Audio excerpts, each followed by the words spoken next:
Good morning, good morning, good morning, good morning. Oh, yeah. What up, what up, what up? First Sky Omaha Radio. First Sky Omaha in the morning.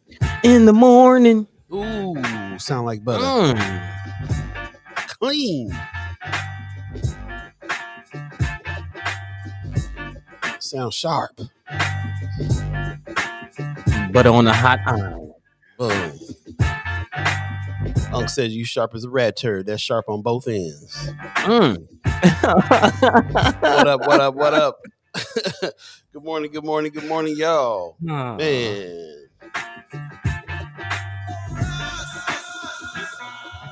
Get up and move your body. That body moving. What's happening? What's happening? We got a good morning family from a Facebook user. I hope there's not tripping on not giving us the names here.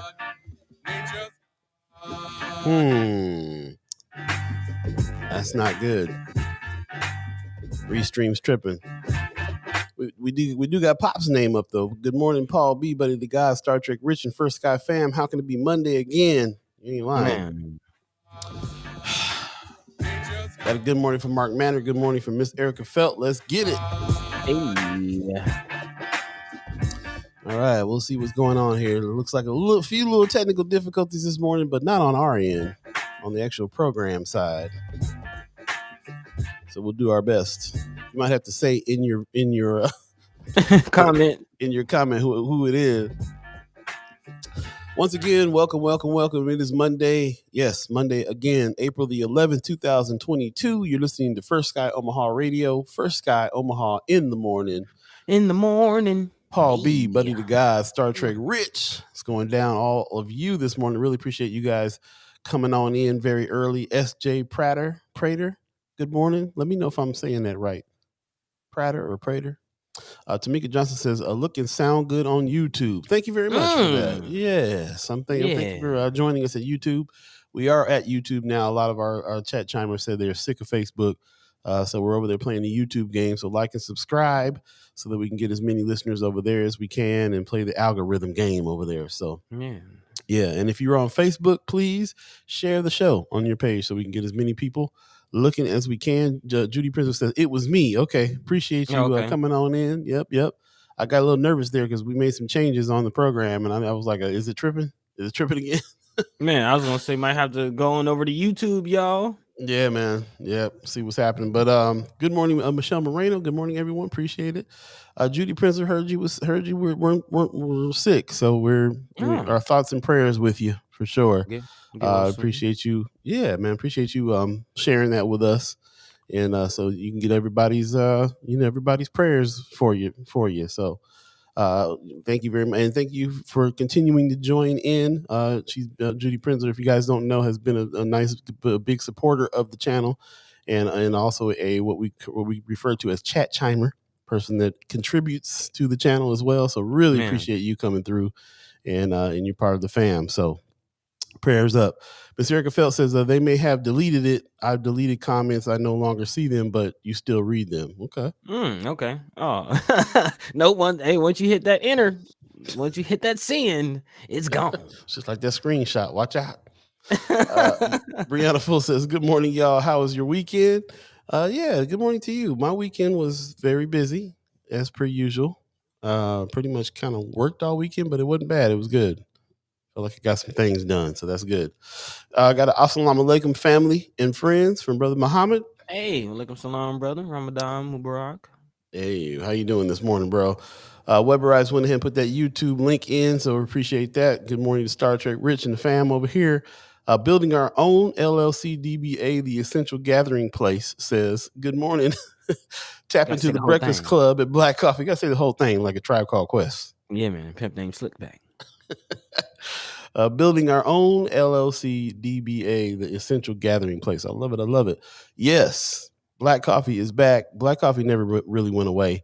They got a new campaign going this morning, though. Check out the Breakfast Club over at Blac Coffee.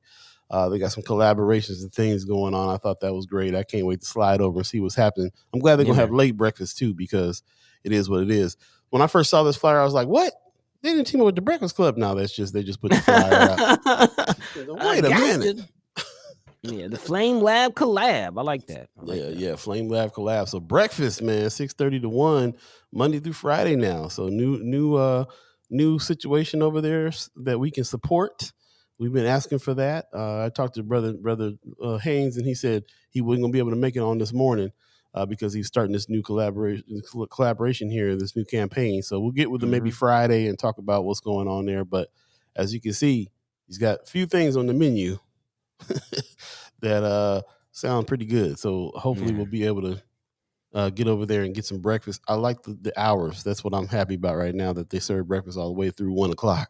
man, and getting them nice and early too. 6:30 Monday through Yeah. Friday. That's nice, man. Let's make sure we support this. I do want to give a shout out to it. Looked like um man, I just drew a blank on their names. And I can see their faces. Brothers, no, Johnny No Good.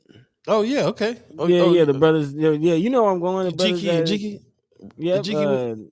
I think Ejiki was there. I know I know photographed in the picture I'm talking about with brother Terrace Haynes was Oh, brother Johnny No Good and brother Shamari Huggins, right, who right, I right. think went down there and spoke to him, and it looks like this is kind of a result of their conversation. Yeah. Yeah, brother Terrace posted a picture, kind of thanking those brothers, and I know if I know those brothers, I know that they heard news that brother Terrace was closing, and they got together with some ideas, came down there, talked to him, and maybe sparked some new ideas and some new life into that situation. So I just There want you to give a go. shout out to them brothers right there, man, because they just always doing the work. They just always showing up for the community, for whatever it is it seems they can do. That's what's up, man. Love it, love it. Miss Eckerfeld says I'll be stopping through Thursday. That's what's up. Mark Okay, Manor says I'll be that 6:30 dude. Mark Manor likes to get up early and go get that breakfast. I heard that. man, That's what's gotta up, break man. that fast. Gotta break that fast. Vicky Young says, "Good morning, good people. Good morning to you too, Miss Vicky Young. How you doing? Yeah. It is Monday, and man, it feels like one again for me. I don't know what's going on. I was kind of up all night, waking up every hour or something like that. So I'm feeling droggy. I don't even know how to say the word groggy and drowsy Mm. at the same time. Droggy, Droggy, that's a new word. I like it though. Feeling mm, droggy. real Feeling droggy. droggy. Yeah, yeah. Man, Michelle definitely. Moreno, go. I'm sorry. Go ahead. I'm just gonna say, man, definitely make sure you get you some rest. I was gonna ask about the shows this weekend. I know Choir Oh Boy yeah. still going off. You had some cameras in the place over the weekend. Some few heads out there. Yeah, man. As a matter of fact, Star Trek Rich and the crew showed up. That was the first time Oh, okay, checking out the squad. theater. So, Squad was in the house. Yeah, it was good, man. The performances all weekend were really great. If you missed it, you missed it because it was off the chain, off the chain. Yeah, I'm not. Facebook user says it's not allowing me to share. I'm not even seeing who this is. It just says Facebook user, so I'm not sure what's going on there. It might be because you're coming in on Friends of First Sky. You might want to jump over to the First Sky Omaha official page and Mm. see if that might be the issue. Not really sure about what's going on there. So experiment a little bit. Let us know. Josh Tate says, "Good morning, all. Good morning to Hey, you, brother how's it Tag. How going, you doing?" Uh, JT? Ariel said, "3 more subscribers this weekend, up to 95. Race to 100. That's what's Man, up." see, and on that note, if you're having some issues, if you're one of those, I guess, anonymous Facebook users, come on over to YouTube. We got need 5 more subscriptions, so you might as well come on over to YouTube. Let us know who you are so we can see you, and, That's right. and chime into the chat. If you don't want Facebook all in your business, all in your video, come over to YouTube. Oh man, what's going on Oh, with you? It is what was the date again? Monday. We're looking at April 11th. It's just now starting to warm up, man. Spring is feeling like spring a little bit out here finally. mm-hmm. How was your weekend, by the way? Man, well, it is spring break, so anybody out there traveling, going to and fro, and doing things for spring break, be safe, have fun.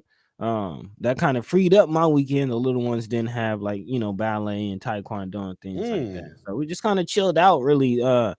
Really, I say the only thing we did over this weekend was took the little ones to the Universal Circus yesterday. Mm. Yeah, trying to Oh, because little bit. the Universe Soul Circus. Yes, sir. Yes, sir. Universal Circus. It was man, it was amazing. I've been, I've been to Ringley Brothers. I've been to Barnum and Bailey. I've been to.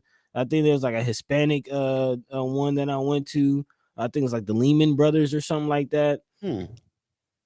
This Universal Circus is a whole nother thing, brother. It's a That's what's up. man. This thing was impressive. The It was impressive. Universe Soul Circus, man. I Yeah, wish man. that I don't know. I don't know if it was like how they had the seating arrangements because it was a little more. It was like one, the Ringling Brothers is like 3 rings. It was just one ring. It was very intimate. It was still a good sized tent, but everybody was nice and spaced out.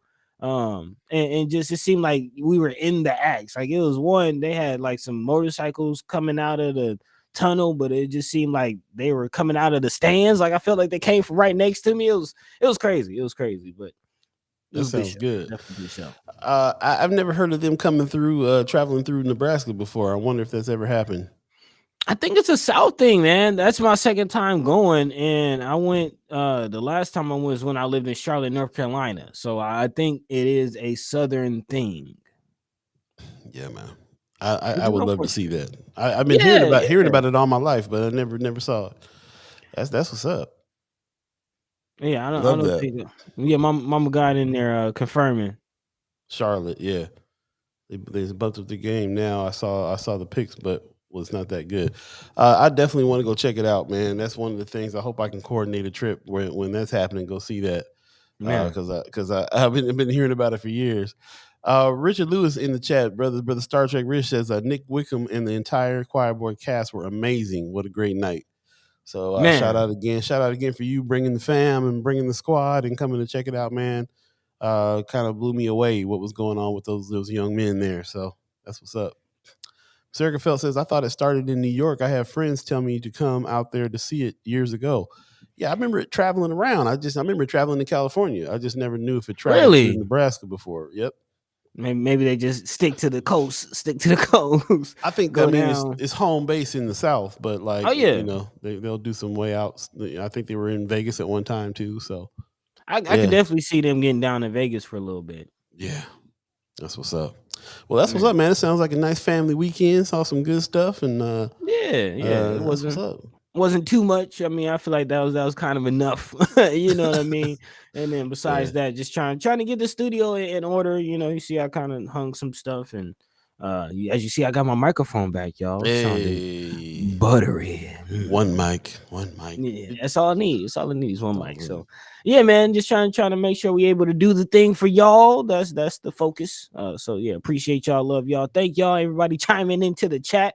And it is about 13 minutes into the thing. So let's go ahead and get going. We do have a couple guests coming through today. Got a couple things to talk about. So if it's all right with you, Paul B, go ahead and get into it. Let's roll. We won't be having too much of a haps today, but if there's anything that you got into over the weekend, if you happen to go to any of the haps that we talk about, or if there's anything that you'd like to point out, feel free to drop that into the chat, and then also let us know how you feel about these topics. Let your mind be free, let your voice be heard. We will be having a couple special guests. We have Miss Leah Cates, Princess Leah, as we like to call her around here, from the Reader, talking about her latest reporting and looking at welfare again as a part of the Disinvested series that we've been covering with our partners over at the Reader.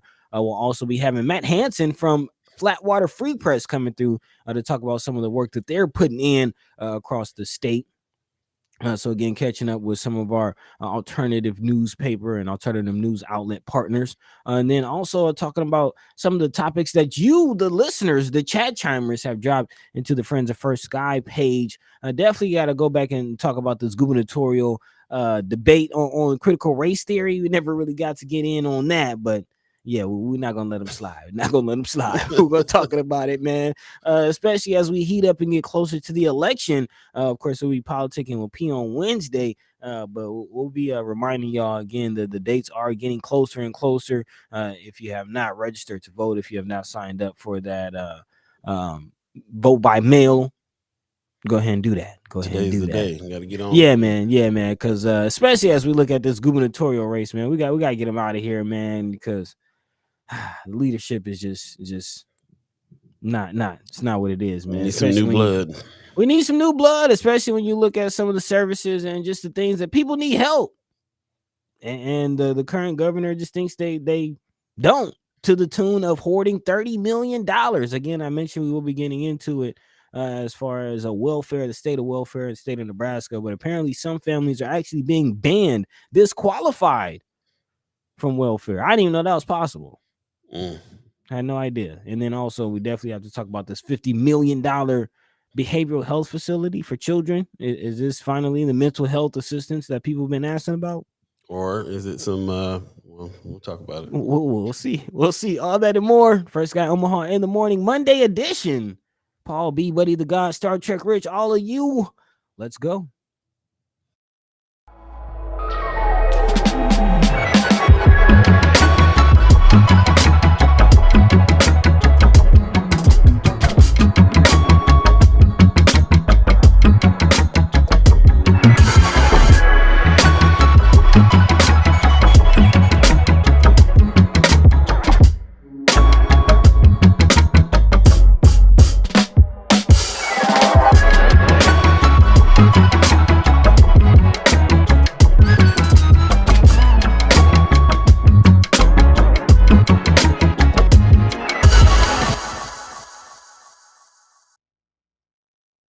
Good morning. Once again, you're listening to First Sky Omaha Radio, First Sky Omaha in the morning.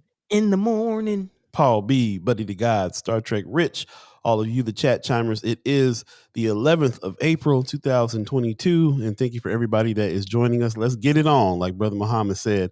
I got a good morning from Amy Hutfless. Hey, fam, good morning. Ms. Erica Fell says, I just had to Google, and Universal Soul Circus started in the parking lot of the Atlanta Fulton Stadium in 94. That's what's up. Brianna Full says, I was canvassing this weekend. If you want to help out my campaign by phone, banking, or knocking doors, email. And she left the email in there. I'm just go to the thing and look at the email. Also, Stacey Jean gives us a good morning, First Sky Omaha family and friends. Good morning to you. Thank you for joining us so early. We would definitely jump into the discussion here. Like you said, we got two guests coming through today. Princess Leah and Matt Hansen will be in from Flatwater Free Press and from the Reader, and then of course all the things we're going to be talking about today. So I'll go ahead and hand it over to Buddy. What's on your mind? How you feeling this morning? Man, we'll go ahead and kick off today with a story that we did not get to last week, talking about this Republican gubernatorial forum that KETV broadcast. And again, the three candidates, Charles Herbster, Brett Lindstrom, and Teresa Thibodeau, were all in attendance. And of course, you know they had to bring up critical race theory. You know, they had to touch on it. It's one of the Republican buzzwords, and thanks to my man Paul B, we kind of got down to the nitty-gritty of how they're using this buzzword and kind of throwing it out there with some intention behind it. And they got into their own definition of what they believed critical race theory was. And of course, as we understand it, critical race theory is a way of thinking about America's history through the lens of racism. Again, acknowledging racism as a part of America's long history, and scholars have developed it through the 1970s and 80s in response to what they viewed as a lack of racial progress following the civil rights legislation of the 60s. And again, fast forward to 2022, and we have parents saying ridiculous things like it is going to make the kids want to masturbate or something. I can't even make up the stuff that they're saying. But again, executive director of the African American Policy Forum, a social justice think tank based in New York City, was one of the only proponents of it, of critical race theory. She says it was simply about telling a more complete story of who we are. But again, please explain your definition of critical race theory. we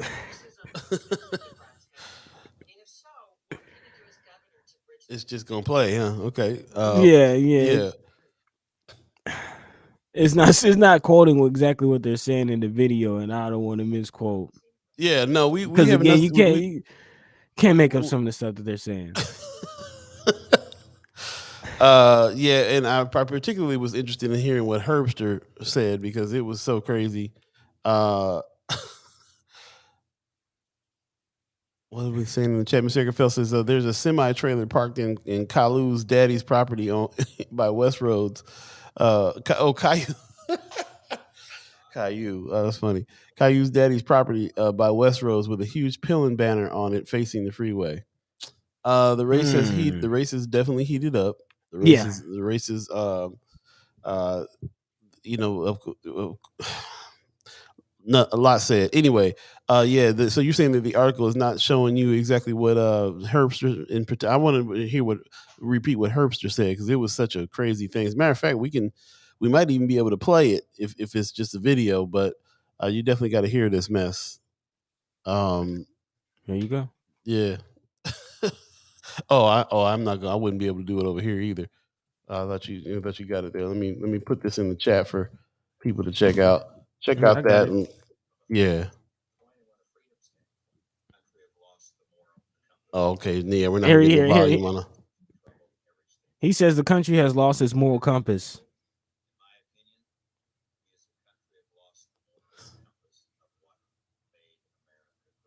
Yeah, we're barely hearing anything coming out of your side over there. He says America has lost the moral compass of what makes America great.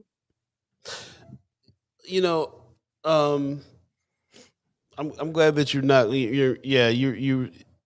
It's too ridiculous to even. And that's why I don't want to, because I don't want to misquote. Right. Exactly. Because some of the things that we've been hearing, it's just, I don't want you to think that I'm just making this up. That's the point. You can't make some of this stuff up. Yeah, it's pretty messed up. I'm just sitting here thinking about like all three of them had the most ridiculous explanations. Herbster was the one that was the longest and most complete explanation, according to him. It's crazy. Mr. Erkenfeld says, in his mind, white supremacy makes it great. I mean, it's where all of it has come from. Brother Muhammad is saying we reframe CRT. Culturally relevant truth is what we call CRT around here. Pop says them trying to describe CRT is like a man born blind trying to describe the color red. They just don't have a clue. Not only do they not have a clue, I feel like they're using it to they're dog whistling. They're using it to dog whistle. They're using it. They're trying to. It's more than not having a clue. It's clue. They're attaching meanings and things to it for their own agenda. Is really what the thing is. In the end, that's what it's all about. And this is the thing they're all using. I'm seeing this all over the place, all over the country. Actually, them doing that. I mean, when they the new justice that we just got in, they questioned her about critical race theory. We had that ridiculous clip of them going, do you think these babies, he's talking about this book, who was it, Ted Cruz talking about this book, do you think these babies are racist? Do you think people are born racist? I mean, how ridiculous of them to bring that up in any context. But they're doing it so they can see that person is all about CRT. We don't want them in. They're going to teach your kids, whatever they're going to say about it. Mr. Erkenfeld says exactly. They're reframing it to incite hysteria in their crowd to ensure votes. Can anybody think of anything that they did like that before? What was the last message that they signaled out there to their base to incite hysteria in their crowd to ensure votes? Can you remember another time they used something? Because CRT has been dominating for a while now, but what was it before? I mean, trying to think if there was elections around the pandemic. The pandemic. I guess that was people trying to steal the vote, and the loss of democracy was the fear that drove a lot of votes last time, and defunding the police. The loss of democracy, loss of police, that was just 2 years ago. Right. So the protesters, the protesting for George Floyd. All of that was going on during the last election. So yes, yeah, Brianna Full says stealing votes, dead people voting. yep, all of that, all of that. Miss Erica Fell says immigrants being rapists. Justification for caging them at the border and all that.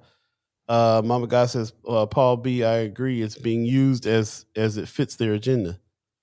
I'm waiting for somebody to just be like, I don't accept the premise. We're not talking about this. You guys are asking the wrong question about CRT. Wanda Lewis says, so far, Brett Lindstrom is the only Republican that's for prison reform. Herbster and Pillen want to build new prisons. Yep. Brother Rich says defund the police. That was the one they used last as well. Yeah. So That was one of the biggest ones. Do you want to defund? That's the question they would always ask everybody. Do you want to defund the police? Like it's that simple. So yeah. Other tactics, but I tell you, this CRT is running like crazy, more than even other tactics, and running for a while too, running for a long time because it's really incorporating all of it. They feel like CRT is incorporating all of it. It's incorporating identity, sexuality in schools being taught. They're trying to act like that they're calling their kids racists. Like they're discriminating against white kids with it. Just they're wrapping up everything that they feel like is against America is wrapped up in CRT right now, and that's why it's hanging on so long. And they're still asking questions about it to each other to signal stuff. It's kind of crazy. Rihanna Full said Hillary Clinton's emails. Those two. Yeah. But I was just gonna mention Brianna Full and also Brother Muhammad and also Charles Shelton, because in the context of what you just laid out as far as CRT, it's not just the gubernatorial race that we're looking at, but also all of these school board candidates coming out of the woodwork, both on the state and local level. So I did want to put that out there and point out that is where that conversation led. Again, these governors are still ringing that bell and blowing that whistle, but the conversation definitely gone to the school level, and there are attempts to change things, not just from the governor's seat, but also again the state school board and local school board races. And now there's news about Dr. Logan maybe trying to step out of her job. Yeah. Hey, it was in the news. Might as well get into it. It was in the news this morning. We got to talk about it. And again, we would still love to talk to Dr. Logan. If anyone has any direct contact with her. But again, this is, I believe, the latest evolution in that conversation, as far as it's going to be a battle in our schools. There's going to be a battle in our schools. Again, we talked about our partners from the Reader, talked about white flight from OPS, and now we're hearing about behavioral issues in OPS. I don't think that's a coincidence. I don't think it's a coincidence. And now OPS might be losing, or there's news coming out. I'll say that about OPS possibly losing their superintendent, Dr. Cheryl Logan. This is being reported by the Omaha World Herald. Omaha Public Schools Superintendent Cheryl Logan has taken her name out of the running for the superintendent position at Fairfax, Virginia. Apparently, this coming from a press release from the Fairfax NAACP, who said that it was disclosing information after being contacted by whistleblowers who are concerned with the search process and the qualifications of other finalists. The chapter vocally threw its support behind Cheryl Logan. Dr. Cheryl Logan, put some respect on her name, citing her accomplishments at OPS, her performance during interviews, and demographic similarities between OPS and Fairfax County. And then there was a panel that actually met with the finalists on March 28th and 29th. So again, as per this report, Dr. Cheryl Logan has been meeting with panels for the position. But in an email sent to staff Saturday, Dr. Logan said that she informed OPS board a week ago that she was no longer participating in the search. In the letter she wrote, "It is an honor to serve as your superintendent, and I very much look forward to our collective work in the school year to come." Again, Logan held a leadership position at a school district in Philadelphia before she was hired by the OPS board in 2018. She also explained the Fairfax County job presented a unique opportunity to serve another exceptional school district near my husband, adult daughter, and almost all of my extended family. She also wrote, as you can imagine, leading the last 2 years isolated from my family has taken a personal toll. And doing acknowledge the fact that she is not from Omaha. Again, she came from the Philadelphia area uh, prior to her being hired here. Um, I do understand that, but also with everything I just laid out, I was personally kind of hopeful that Dr. Cheryl Logan and hopefully she will be able to kind of strive through what she's going through personally, as she mentioned, the personal toll.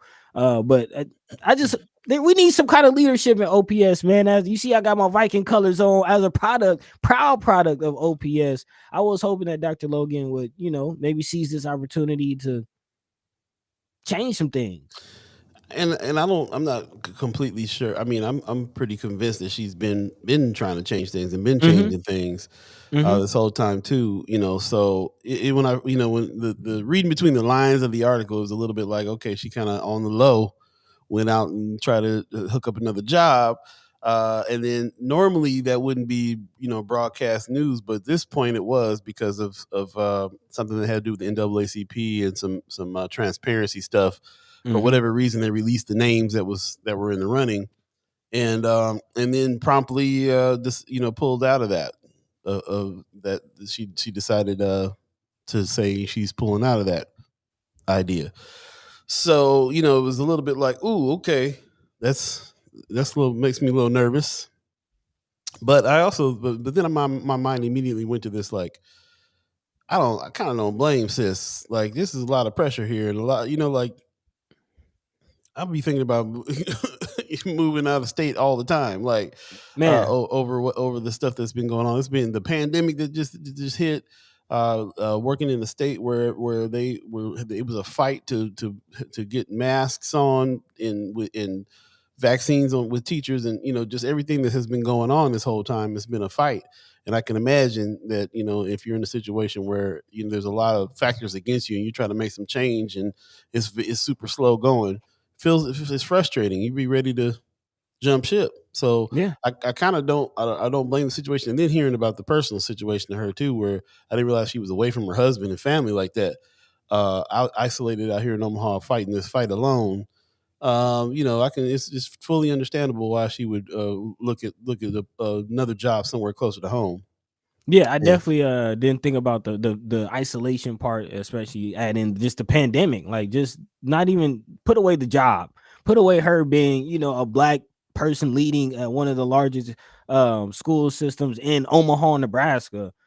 But just being away from your wife or being away from your husband and children during the pandemic, that alone can put a toll on someone. But then Yeah. add in the job and everything, I definitely see that. But I'll say my feelings towards this is just uh it speaks to my personal feelings about OPS, about the importance of the school system, especially the school system where most people from North and South Omaha attend, and the fact that Dr. Cheryl Logan was the first black and second woman superintendent in OPS history. So I kind of had high hopes, like, man, it'd be nice to kind of see her, lead us into a more prosperous future for OPS. But yeah, as Stacey Jean is, or Miss Erica Fell says, um, you know, or yeah, Stacey Jean, it could possibly be a stepping stone for Dr. Logan. I mean, I wish her the best. I just would like to see, what she could do at OPS. Well, it makes me want. It makes me want to go back over the stuff that she has accomplished in the job so far, because she's been over there fighting, and it has been a fight. We had her on when Yeah. she was back in the Mine and Soul days, and she talked a lot about what it was that she was doing and the goals that she had there too. So it'd be good to catch back up with her even, and find out if she's feeling like she doesn't have the support. Just kind of feel like what's going on there, and also even before having her on, just kind of looking through to see the changes that has been made, just that's on record, for her as well. So it'd be something that's where my mind is going on, trying to figure that out and find out. When I think about Brother Muhammad running for school board, Brianna Full running for school board, Shar Shelton running for school board, and Mark Snow as well. And when I think about all of them, I'm thinking, man, somebody gets on the school board, that's some people that can help Dr. Cheryl Logan, put some respect on her name, do the thing. Like Yeah, man.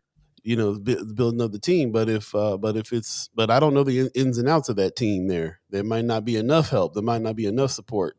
And she might feel like she does just not going to have the support to make the changes. So, we're getting to assuming a lot about what's been happening and what the plan is for her. So it's a good time to reach out and maybe talk to her a little bit about it. Just really quickly jumping into the chat, Leah Keister gives us a good morning. Appreciate you. Hey. Miss Erica Phelps says, I think OPS set itself up by paying so much for the position. So you're thinking that they put a high pay price on that position, put it out there, and then that drew people from other states to come through for the job? Is that what you mean on that? Excuse me. Ty Williams gives us a good morning. Like Stacey Jean said, quite frankly, anywhere you go, there's going to be a new battle. That's true. That's facts. Brother Muhammad says the right to education is a human right. Education is a right. Primary school should be free. We should learn about the United Nations and how to get along with others. Yeah, all good things to to throw in there. Stacey Jean says, why didn't her family move with her? That's a little odd. Well, that's and that's what I'm saying. Let's have her on. That's a question. That's a question that she put it out there. So now that's a question of that's a valid question now. Why? Man. S.J. Prater says that it's a job. At the end of the day, I don't blame her. It is a job. A job is a job. That's true. That's true. That is true as well. And also, she did remove her name from this candidacy. So I did want to put that out there as well. She did say Omaha's a special school district, and we have more to accomplish. And she concluded her letter saying, through challenging times, we made significant progress aligned to our strategic plan of action. Those endeavors will not stop. And I do want to put it out there that I don't want to make it seem like Dr. Logan hasn't done anything. Again, I want to make it clear that I'm actually excited about having Dr. Logan, having a Black woman leading OPS, and I'm hopeful for the things that she, will continue to be able to do, which is why I would not like to see her leave. Yeah. Ms. Circumfeld says exactly. People who were wary of leaving their family, but for the right price, most of us would eventually. However, you want to go back. Yeah, I mean, it happens all the time with people. But it's historically men went out of town to work and stuff like that, and leaving the family. It's a tough gig. It's a tough gig for sure. But if you think that you can, you can make some financial headroads in your family by going away for a certain amount of time to make that cash, then I see what you mean by that. Brianna Full says we're all on Team OPS. Have to give support to all employees, including the superintendent. Her job is not easy. That's what I mean, man. Like I don't blame her. I couldn't hang in that job. I can tell you that. There's not. I don't feel like enough cooperation going on for me to get anything done if it was me over there. Nah, man. Nah. Yeah, Brother Muhammad said, read between the lines. Wanda Lewis says, again, I say they should seek people who live within the district they represent for OPS, DHHS, Douglas County Health Department, etc. They always look out of state because they want people who follow directions and not those who are connected to the community and want to implement change. I think it's interesting. I was thinking that too. There's other reasons why they want people from out of state. When we were going through the hiring process over at Benson Theater, it was something that the board, that was something that was brought up a lot too, because what you want to do is seek the talent that is coming from the rest of the world. Like you want world-class talent in your organization. And so you don't just open it up to the few people that may apply locally. You open it up to the rest of the country, and so that you can get top talent. And the belief is that top talent will come and help your organization out. In the case of school board, maybe it is a better idea to have people that are more connected to the community. I don't know. These are questions that I don't know the answers to. Ms. Ickerfeld says there has been a big fundamental changes, especially with the high schools during her tenure. Some are hopeful about the changes, but some are already not happy. You're not gonna make everybody happy, No, you're it's, not. You're not. especially But not in this job.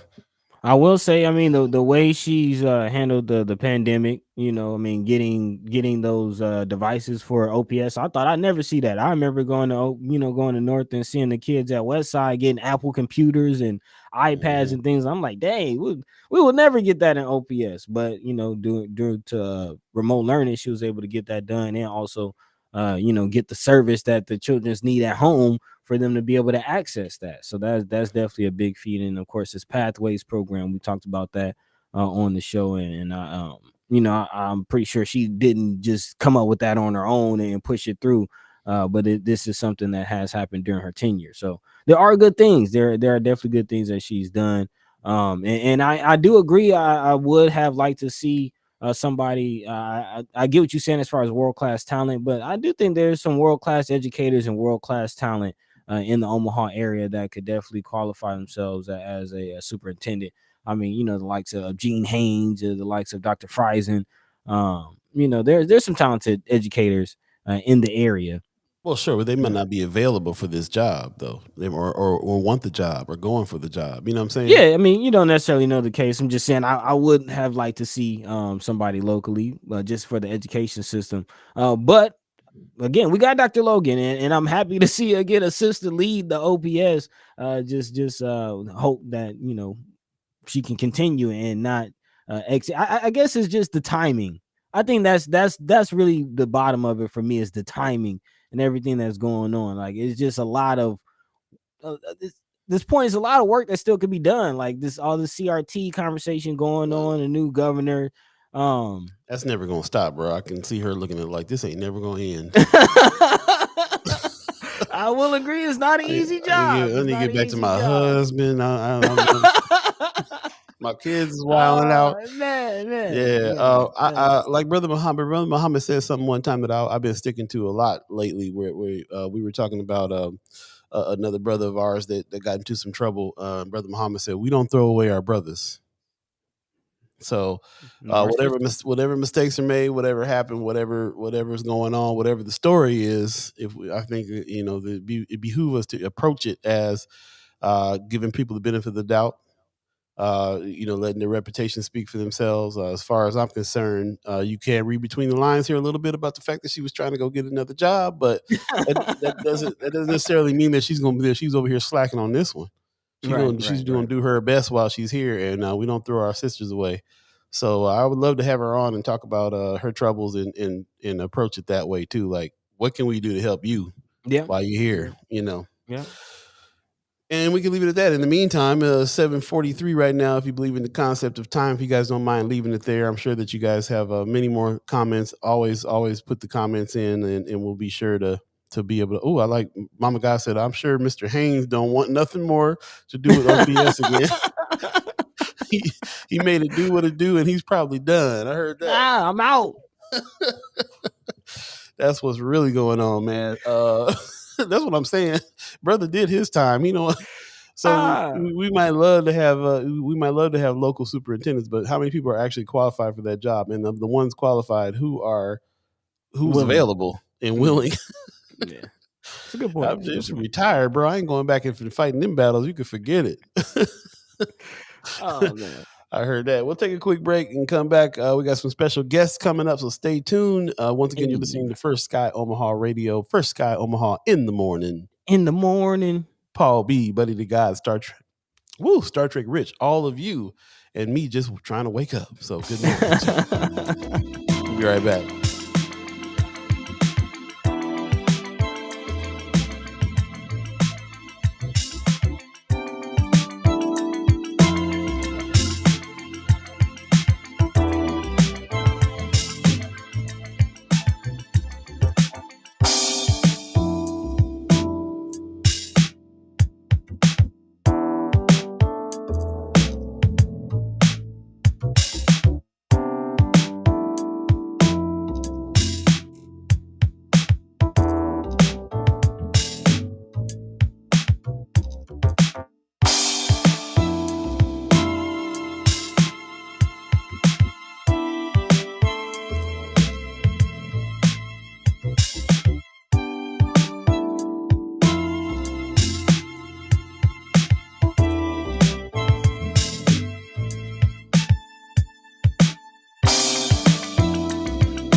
7:45, 5 minutes away from 7:50. Tired, boss. Tired. Monday. Monday, the 11th of April.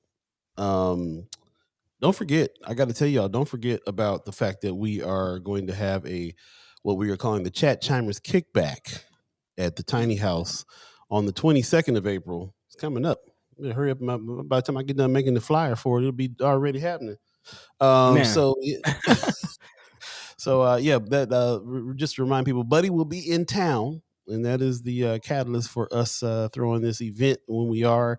Plus, we're gonna kind of serve as our end of season 3 thing too. Really, when you come down to it, it's coming up. It's coming up, bro. Season 4 is going to be in the last part of July. So, last part of June we're going to be wrapping up season 3 anyway. April, May, June. We gotta, it'll come fast, come quickly. And that's what it is. So don't forget about that. Yes, April 22nd will be at Tiny House at 7:00. It'll be indoors, and we'll have a good time. We'll have a DJ. Hopefully, we'll have a DJ. These DJs are really booked these days, man. I'm like, it's going up. It's going up. So stay tuned for that. Again, 7:45, 7:46 now. If you believe in the concept of time, it is time for Princess Leah from the Reader in the house. What's happening? How you doing? Hello. I'm doing well, thanks. It's so good to see you guys. It's good to see you too. Yeah, how you been? Hey. I'm doing well. I made my final decision about graduate school. You did? I was going to ask you. I was going to ask you about that. You want to share the news? What? I am happy to share the news. Yeah, I actually have not told anybody else from the Reader this yet, but I will tell you right now. I know. Exclusive. Much to your disappointment, probably, I chose Rutgers, so I will be going to New Jersey. I'm just playing. Know. There was Jersey. There. Yeah, her interests really matched with mine, and she's like, "Hey, you can come help co-author publications with me and work in my lab." And and it was just, the offer was way too good to pass up there. So yeah. I had to take it, but and San Diego would have been a wonderful choice as well. But very excited about Rutgers. So. I mean, if you would have chosen San Diego, I would have just been come visit you. But since it's Rutgers, then it was nice knowing you. Have a good. No, I'm just playing. No, congratulations to that. Rutgers is a great school. They always have great programs. I have personal things with it, but they're a legendary school, and you will definitely get everything you need and then some. Rutgers is killing the game in a whole lot of areas. So congratulations. Thank you. I appreciate that. Yeah. Looking forward to see what kind of work you're putting in. Again, some co-publications. Nice. So yeah, congrats, and we're just glad to have you. Wherever you go next. We're glad to have you while we have you. So appreciate you again for the work that you've been putting in, and we'll continue to put in. At least until it's time for you to take the next step. And actually, speaking of next steps, that's why we're here, to talk about your latest article, latest issue in the April edition of the Reader. And actually, we've been talking about some of your work over the last couple of weeks in regards to welfare, and surprisingly, how much money the state has not spent, the tune of $30 million. And now you're reporting that not only is the state hoarding money, but they're also disqualifying people. Where I guess do we go from here, or where are we in that regard? Yeah, I know I'm not quite sure where we go and what we do about this, because the state does have more than enough money. This instance is not an issue of the state not having money. They're just not giving it to the people who need it, and a lot of it is because of red tape and just like bureaucracy things and the fineries of you make this much, but you'd have to make this little to get on welfare. But as a result of that, people are not getting what they need. I think the story that you're referring to was one that I did about the state denying 90% of applicants to temporary assistance for needy families. And that's a lot of people who are not getting what they need. And the one that I just posted online yesterday. It came out in print last Thursday. So this one's for the April edition. The one before was for the March edition. Is specifically not so much about wages and making just over the cutoff, but it's also about if you have drug convictions, how that can affect your ability to get the resources that you need. And I spoke with a woman named Melinda, and she she's now sober. She's trying to get her life back together. But she spent 5 years in prison due to drug charges. I think I think they charged her. She'd been in prison related to selling or trying to distribute drugs. And as a result of that, she's disqualified from certain kinds of welfare, including food stamps and this temporary assistance for needy families, which ironically affects her children. In addition to her, she's banned for the rest of her life. And she was talking about how, it makes her want to go back to selling drugs and to doing drugs, because how else is she going to make money for her? And she has 5 children, I believe, and is now pregnant with another one. And it's a high risk pregnancy, so she can't just run out and get a job. And her doctor was actually discouraging her from doing that. So it's just, I really appreciated the opportunity to interview her, because I think that she was very candid and just really articulated very well kind of that cycle of poverty and how difficult it is to get out when the state is not willing to give you the resources that they have, So that's where I'm at with it right now. Yeah. Yeah, it's kind of a hard situation to reconcile where you have a governor who's again hoarding $30 million, and supports the hoarding of $30 million, and to the point where he doesn't even want to sign, legislation to get even more money. Yeah. And how do you reconcile that with also having so many hoops and so much red tape? You can't say people don't need assistance and then make it hard for the people to get the assistance. It just doesn't really make sense. Or how to reconcile that. And I know you don't have all the answers, like you say, not sure where to go from here, but thanks for at least laying it out for us. I will say, I saw somebody mention this in the chat, Senator Hunt's bill. So there is a bill right now that it's for SNAP specifically, which is food stamps, and it would take away the lifetime ban for people with certain drug convictions, and that would really help people like Melinda. So that is in the works. It's currently in the legislature. I believe here. Let me look here. It was placed on select file as of March 23rd. So definitely still hope for that. So there is legislation for that exists if they can pass it in the legislature, which hopefully they can. Senator Hunt does great work, as we all know. So yeah, looks like it's LB 121 there. So very interesting that's being pushed. I know that Senator Megan Hunt, put some respect on her name, has been pushing on that for a while. That's been something that she's been working for a while. So I think it's I always think of this kind of this paternal thing that they it's almost like there's supposed to be assistance out there for people that need assistance. So if the powers that be went and met with the person that you interviewed, they would see that she has a need. They are deciding not to give her that as like some kind of punitive thing. It's a punishment for the lifestyle, for her living a lifestyle that they didn't approve.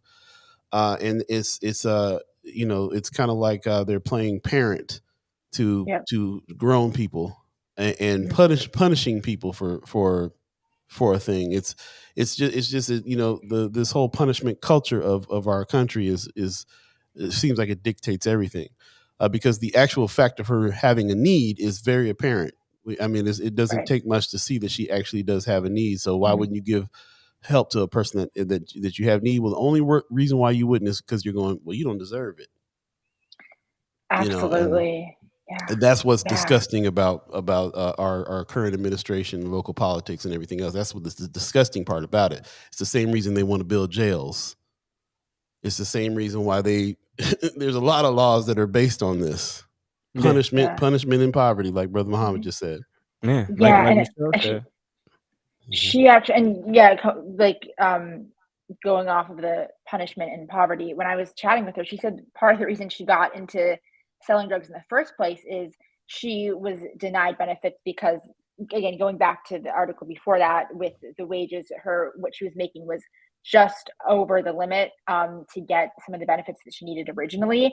And so that first rule forced her then into the situation of selling drugs, which then banned her again. So it's just it's like part of the reason for that was the restriction that's there in the first place. And she had actually taken on additional shifts. She was working nights to try to make ends meet.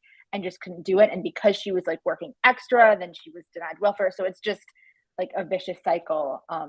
Yeah. And I actually wanted to get into that. I was mentioning, Michelle says that poverty is expensive. Poverty is expensive, and it's not just financially expensive. It's expensive in other ways, as you see with this lady's story. It can cost you your freedom. It can cost you your life in some instances. Again, as Leah just mentioned, this woman was a CNA. I got to break this paragraph down because it's important to really see how you can slip into this point. Again, this woman was a CNA, as Leah just mentioned, working night shifts, making $2 extra an hour, and when that wasn't enough, so again, she was working as a CNA, which a lot of people look at like, it's a decent job. You're a working professional. That was not enough, and she tried to apply for welfare, and the mark that she didn't make was $15.26 an hour, which we have already calculated is nowhere near enough. It's not a but living it's wage. still too much to get welfare. Right. Again, apparently the income cutoff is currently $881 per month for a family of 3. That's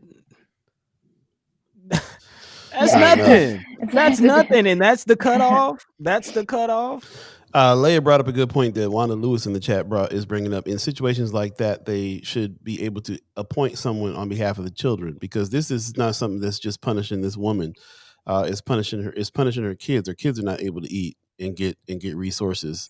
She's not able to feed her children, and that's that's part of this thing too. And I keep going back to this idea of them punishing her for lifestyle choices, which also includes having children. They always like to say that. Well, why are you having them if you can't feed them? There's all kinds of judgments being put on a person, which is the reason why all these benefits would.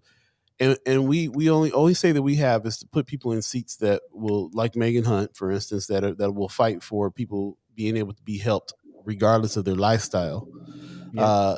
And that's the only recourse we have. We can't direct the dollars that we give in taxes directly to these people. It has to go through these representatives, and we live in a state that most representatives are never will be in that situation. Our governor is from a billionaire family, will never be in this situation, and has the nerve to tell people when they should or should not get a menial amount of help.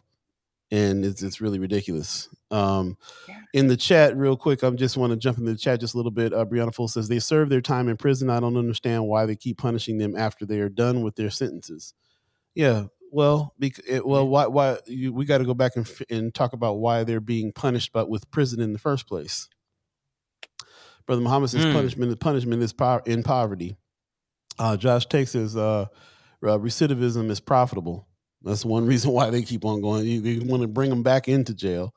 Ariel's 402 is that $800 a month requirement cut off established in the 80s?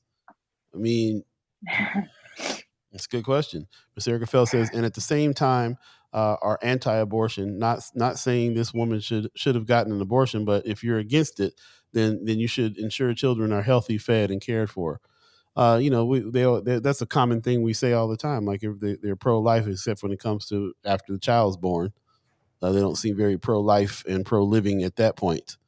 So Mama God says that this approach is issuing government funds is so archaic. Historically, many laws were indoctrinated due to their approach to war on drugs. It was overkill and predominantly affects the impoverished. So again, thank you so much for being the person that has dug deep and done the work to dig in and find out like why things are happening the way they are, and inform us about the fact that they are happening that way. Anything else that stood out in your mind about this when you were going for this article that you personally felt like this was crazy? Yeah.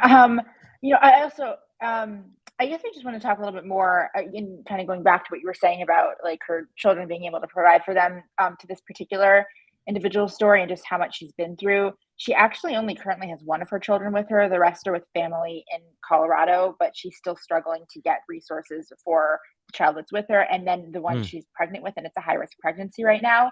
And also, real pro-life, that they're not willing to give this woman resources so that she can carry to term and have a healthy pregnancy and, be ready when the baby is there. So yeah, that's another thing. But she's been through an incredible amount. She's actually had one of her children pass away. She had a former partner who was murdered. She had to move and was in a safe house actually when I was speaking with her, because she was being stalked by the individual that murdered her former partner. I mean, her story was just, I honestly, I've done a lot of interviews. I've never quite had an interview like this before. And she was so kind of like level-headed about it all, and really was very knowledgeable and was there just as an activist, to get her story out. But just the amount this one person had been through and how much she had lived, and that she's still not able to just get very, very basic assistance from the government as she's trying to pull her life back together and care for her children and be reunited with the children that are in Colorado. Was just like I was really taken aback by this interview. And to that point, you kind of mentioned, the vicious cycle. And I think it's important that you mentioned in the article that this woman herself was a product of the foster care system. And we talked about the St. Francis ministry situation, and just how that, like, again, at every point in this lady's life, the government has failed her. I want to point this out. At every single point in this lady's life, the government has failed her. What is government's point? What is the point of government? So true. 8:01, if you're keeping track of time and you believe in the concept. If you're just joining us, you're listening to First Sky Omaha Radio. First Sky Omaha in the morning. Paul B, Buddi3 Da Gawd, Star Trek Rich. We got Princess Leah Cates from the Reader in the house. Yeah, man. Want to thank you so much for coming and letting us know about this story. Tell us where we can find the story to deep dive and dig in. And yeah, man. For sure. Yeah, you can find it all on the Reader. And actually, if you go to the news tab, I have the Reader in front of me right now at the top, upper left, and then click economy down below, you can see these 2 columns that I just wrote and a bunch of others that I've done before that. And let's see, this most recent one about the woman that we were just talking about who was incarcerated, and that the wild life story.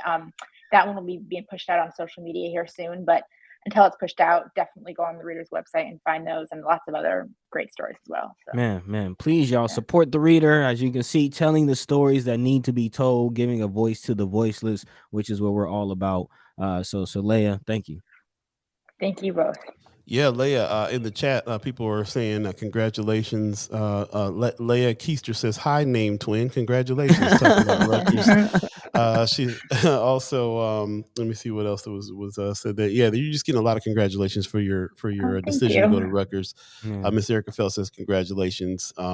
So just congratulations on your choice. And when will you be leaving? When will you be taking off, leaving us? Orientation is August 30th, so I'll probably move out like mid-August or so. So you're still stuck with me for a few more months. So I'll still be there, and I will definitely be staying in touch after. All right. So yeah, we would love it. We would love it. Again, your area of studies is women's suffrage and women's rights, right? Yeah. I'm interested in looking at mass media and how that both reflects mainstream conceptions of gender, sexuality, and race. So. Similar to what we've been talking about here. We'll be in touch. I know you'll be. You're gonna be a correspondent. You'll forever be a resource for us. We appreciate you. Pop says she is absolutely awesome. Yes, you are. Oh, thank you very much. Yeah, appreciate it. And we're gonna take a quick break and let you get on about your day. So thank you for joining us, and we'll have you again soon. Wow. Thank you. Terrific. Thank you both. Bye. Right. Peace. Bye. Let's take a quick break. Yeah, man. Princess Leia, it's dope. We'll take a quick break. We'll come back. We do have another guest that's coming in the house here, so stay tuned for that. We're going to hear from Flatwater Free Press in a minute. Once again, you're listening to First Sky Omaha Radio. First Sky Omaha in the morning. Paul B, Buddi3 Da Gawd, Star Trek Rich, all of you. Good morning, Brooke. Stay tuned. We'll be right back.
What up? What up? Welcome back. Welcome back. Welcome back. First Sky Omaha Radio. First Sky Omaha in the morning. In the morning. Paul B, Buddi3 Da Gawd, Star Trek Rich. All of you in the chat, thank you for joining us. Thank you for sticking with us. It is 8:06 right now. If you believe in the concept of time, you're now in the second hour of First Sky Omaha in the morning. Hanging with us on this Monday, April the 11th, 2022. I'm glad the weather's getting a little bit better outside. It still feels like a California winter to me, but it's warming up slightly. Yeah, Warming it's up. been kind of cool out here in the A too, man. I don't know what's going on. Global warming. Got everything Yeah, all shifted around. That is a thing. That is a thing. Let us know what's on your mind too. You can always chime into the chat. Let us know what you've been thinking about, stories that are sticking out to you. And again, if you're not a friend of First Sky Omaha, if you're not in that group on Facebook, go ahead and join that. And we'd love to have you on there. That's the place where we drop a lot of news and pick up a lot of news from you, pick up a lot of haps, all that good stuff. We're still working on a First Sky Omaha calendar that we'll be trying to put together here real soon. So the people that are not on Facebook and don't go to the groups will still be able to get some information. And don't forget, we're on YouTube now as well. 5 people away from 100, our goal of 100 subscribers. So really appreciate everybody that's gone over there and done that. I'm getting an amazing show from Facebook user. Again, I'm sorry that it's not showing your name. I believe that if you're sending a message through Friends of First Sky Omaha, it's probably not showing your name. So if you want your name to be shown, then maybe go over to First Sky Omaha, the official Facebook page, and go from there, or from YouTube. You can be on YouTube as well and comment there. So I'm also wondering, real quick, for the Facebook user as that's showing, I wonder if that's somebody who's like just, because I think you can go to just First Sky's page and not be logged into Facebook and watch us without being logged into Facebook, which might be, if that's somebody who's necessarily not logged in or just watching on I don't Facebook. know, because we had that, because we had to reset the situation over there on Friends of. I have a feeling that we didn't restart when we did the, I didn't restart when we did that. So I'm feeling like it's a restream glitch, but we'll see. We'll see on that. If you just drop your name, let us know. Brother Muhammad says words matter. Study all words ending with ism. I had a friend back in the day that was putting a magazine together called Ism, and I was kind of helping put that thing together, and it was pretty deep. I wish we would have went on with that, because the older I get, the more I understand about people's beliefs. Man, and the what they believe. The isms. It's really true. Really true.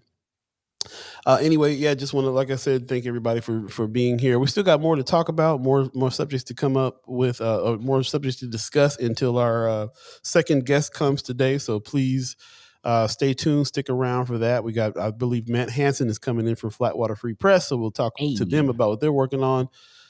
We got some really, really great news sources going on, man, and it's getting better. It's actually like a lot of the reporters from the World Herald, some of the TV channels even. I feel like everybody's kind of like starting to gel a little bit. They're seeing what's needed and pushing on their end too. So it's hard to even call it alternative news anymore. I think it's starting. There's such a battle against news in particular that everybody's kind of having to team up together and get on the same page here about telling the truth and talking about it.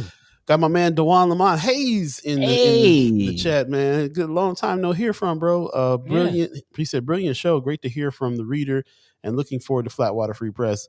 By the way, you just reminded me. I've talked to your compatriots over at Noise last week, and they're also going to come on and do a 15-minute segment on Mondays from now on as well. So we should have Miles Davis from Noise coming on next Monday as well, so we can hear from all of our partners on the same day and have stuff to discuss all week long. Thanks for the compliment, brother, and compliment you on those pictures that you took for Choir Boy. I did not know you were such the photographer.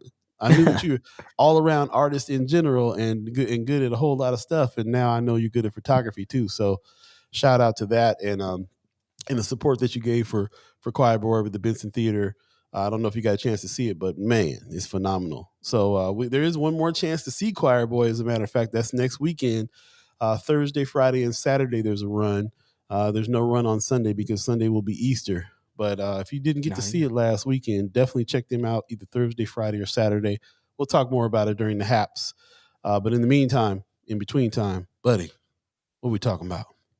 Man, let's go ahead and dive into this mental health facility that's being discussed, being reported by the Omaha World Herald. And is this something good? Is this something that the people have been asking about? Or is it something else? Well, let's kind of read between the lines as we do here on the show and get into it.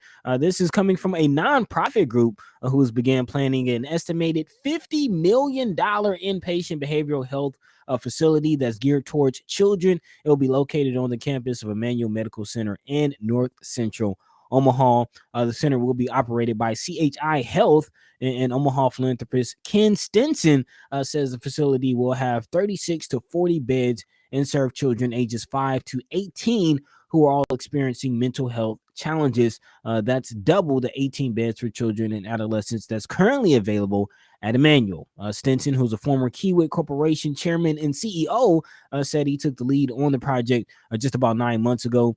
He has also formed a nonprofit group to plan, design, and raise the money for the facility.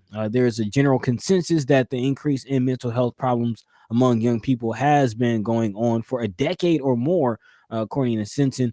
Some see social media as a main contributor to that problem, and experts agree the COVID-19 pandemic has exacerbated those issues.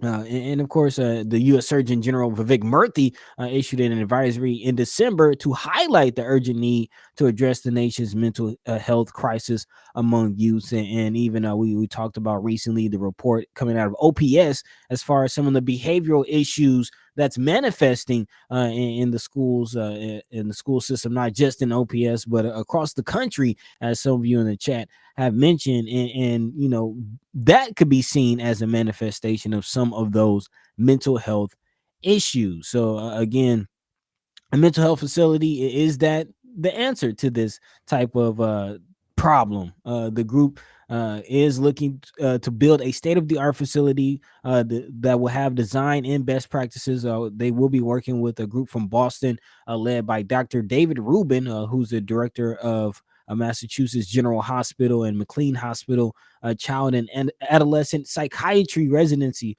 Program. So again, he is one of the nation's leading minds as far as child and adolescent psychiatry.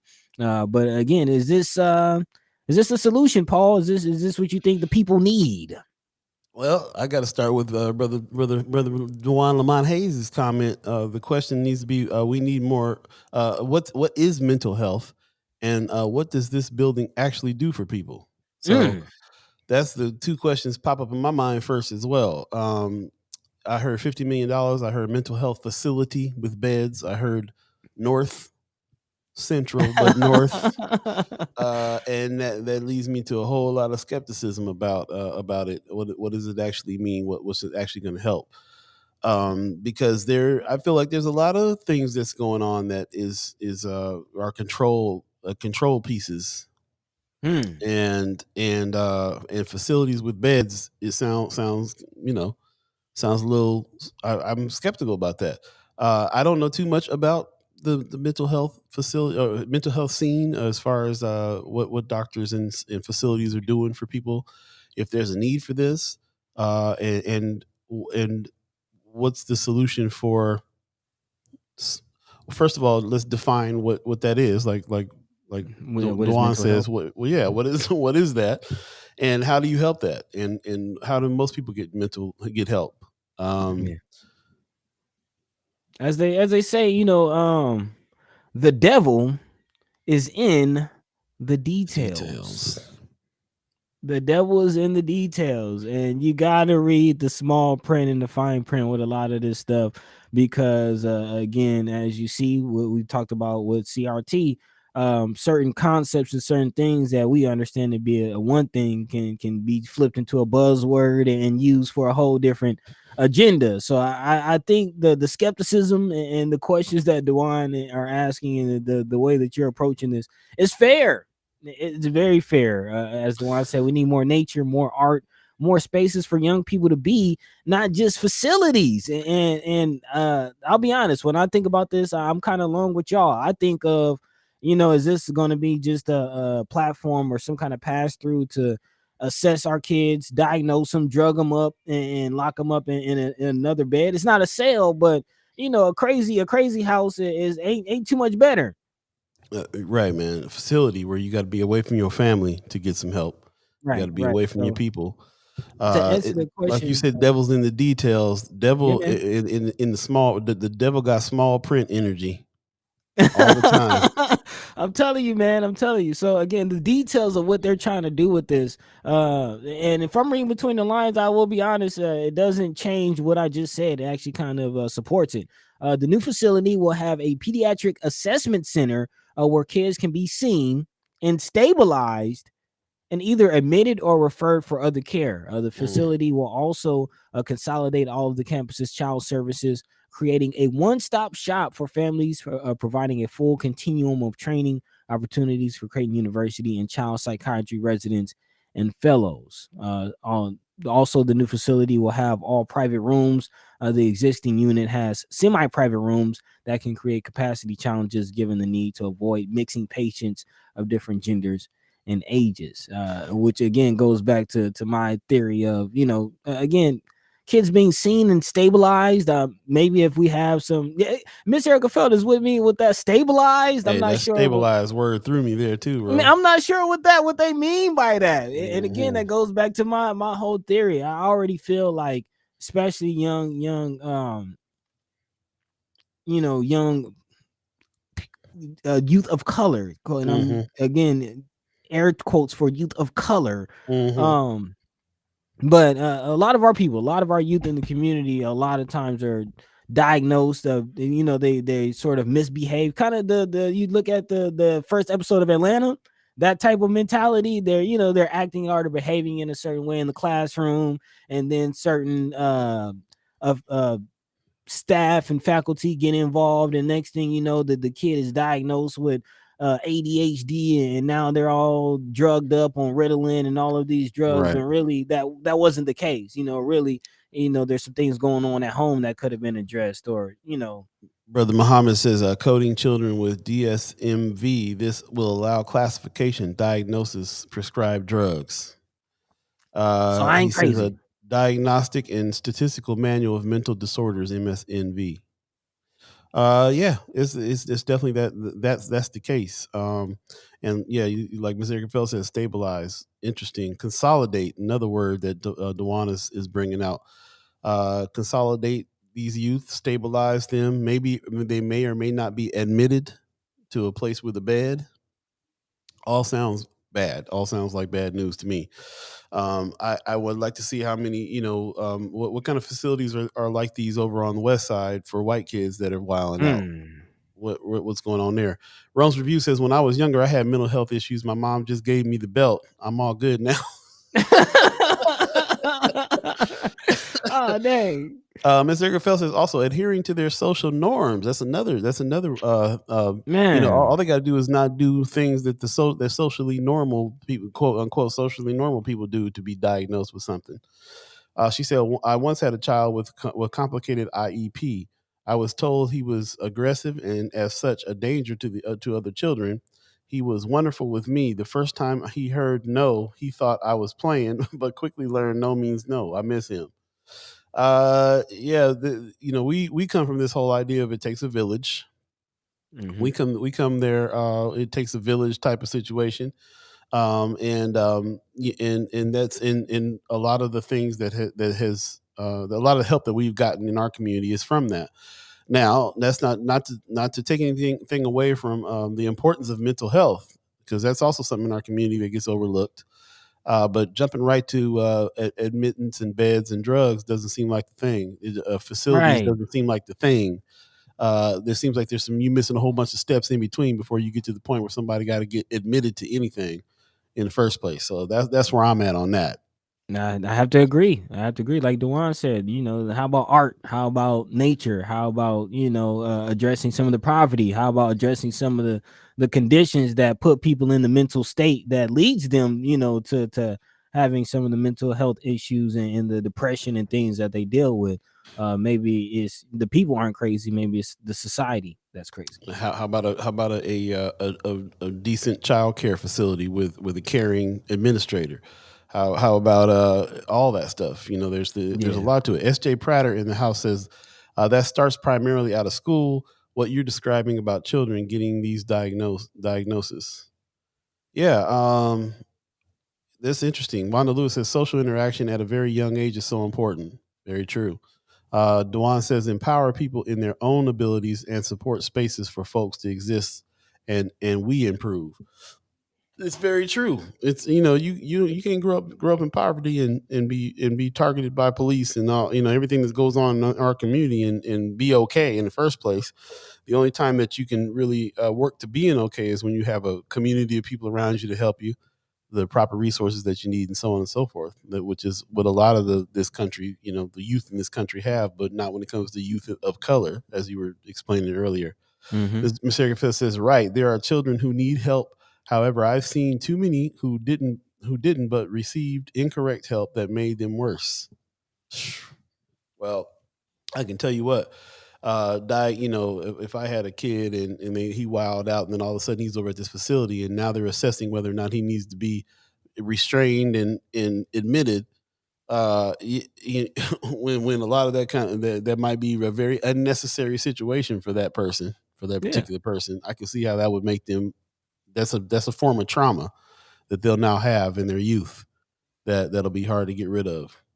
Ms. Eric Fell says when children are improperly diagnosed, they end up with new mental health concerns that snowball and cause folks who could be happy and productive to actually be criminals or worse, unalive themselves. Yeah, man.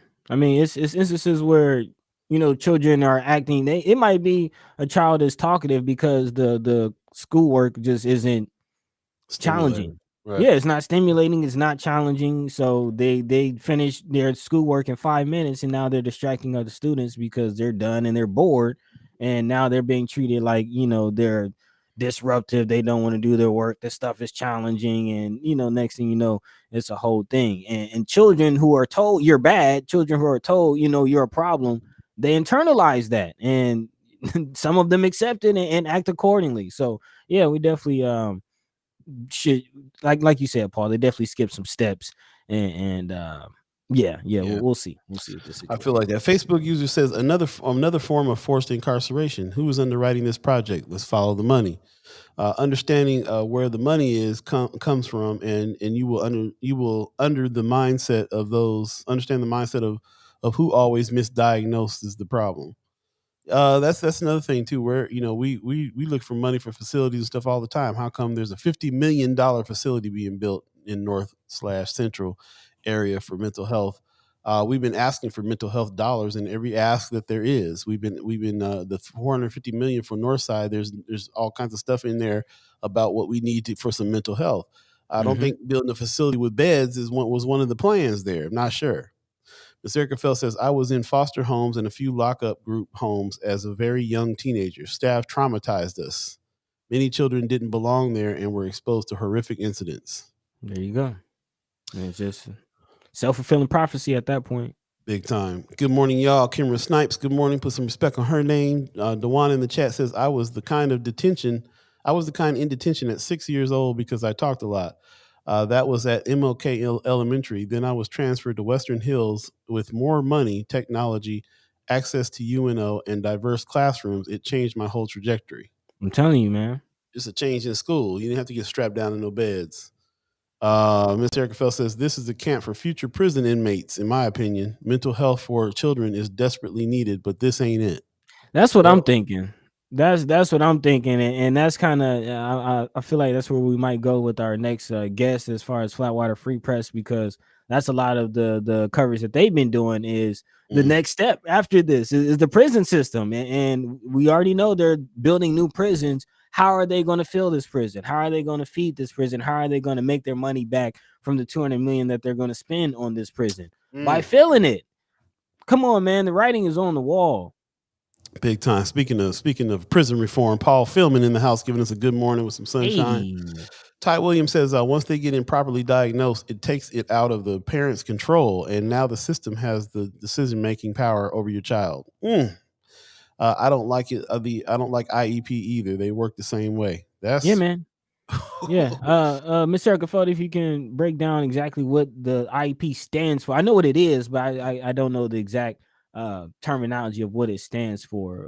It's individualized something, but it's the document that they have set up on these children that paints the picture. There you Gets go. them doped up. For those of you that are just joining us, like Paul Fillman, we're talking about this new mental health facility that they just spent $50 million on getting ready to build in North Omaha, North Central Omaha. There will be a place where kids will be brought in and be assessed on whether or not they should be admitted. There's about 50 beds. They said, 35 beds or something like that. So you can it sounds like a facility to me. And what the feeling is that this is part of the preschool to prison pipeline situation. They're preparing children to be incarcerated at some point. That's the feeling that we're given under the guise of mental health. I'm sure that there'll be some situations that will benefit from that situation. Of course, there'll be some. Of course, there might be some kids that needed it and will get help.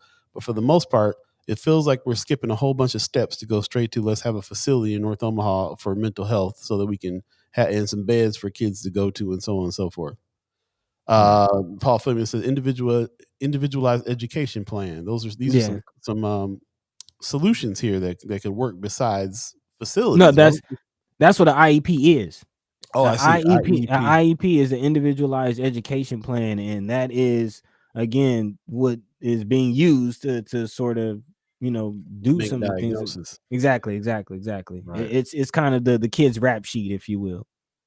Wanda Lewis said, when I started kindergarten, the teacher called my mom and said she didn't tell the school that I was disabled because I was left-handed. My mother forced me to write with my right hand. My mother didn't know that I really never changed, but by third grade, they accepted the fact that I was left-handed. Can you imagine that they used to treat left-handedness as a disability back in the day? Hot mess. It is 8:28 right now. If you're keeping track of time, there's a lot of people in the chat chiming up. Please go back and read some of this stuff because it's very interesting. And obviously, us in the chat chimers is very fired up about this particular subject. The next moves in my book: go find where the money is coming from. Follow the money on that. See who's behind some of this stuff, and see what we can do about moving it or changing it or having a say in it or something. Let's figure some of that out. And then like Dewan said a little earlier too, it'd be nice to approach mental health with having some spaces and some caring people and some activities and things for people to do to calm their minds and just be better. We all need to be better. In Russia, they have these places called sanatoriums. And they're basically like resorts, and it's the law in Russia for employers to let their employees go there for a month and a half out of every year, and they go there and they spa and they sleep and they read and they get their mental health. They walk around the courtyards, they walk around the facilities. It's like a resort, and if they need to be treated by a doctor or talk to a psychiatrist, they can. It's a place to heal for all the stuff that happened to you all through the year. Other countries believe in giving you time and space and nature to heal in, and we should too. Yeah, and this is straight cogs in the machine. Straight cogs in the machine. We'll take a quick break. We got Matt Hansen in the house from Flatwater Free Press. He's coming up next. Stay tuned. We'll be right back. It'll be time to get with brother Matt in a minute. You're listening to First Sky Omaha Radio. First Sky Omaha in the morning. In the morning. I'll be Buddi3 Da Gawd, Star Trek Rich. All of you, stay tuned. We will be right back. I promise.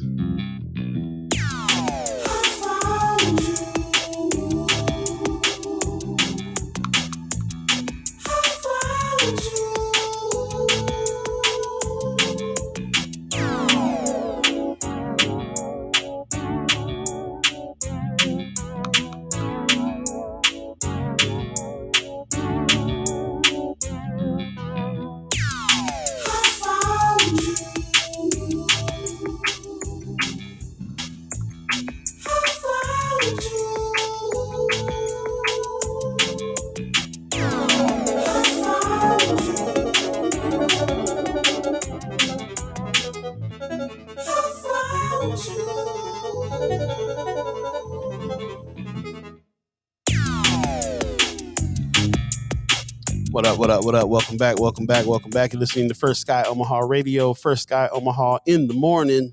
In the morning. Paul B, Buddi3 Da Gawd, Star Trek Rich.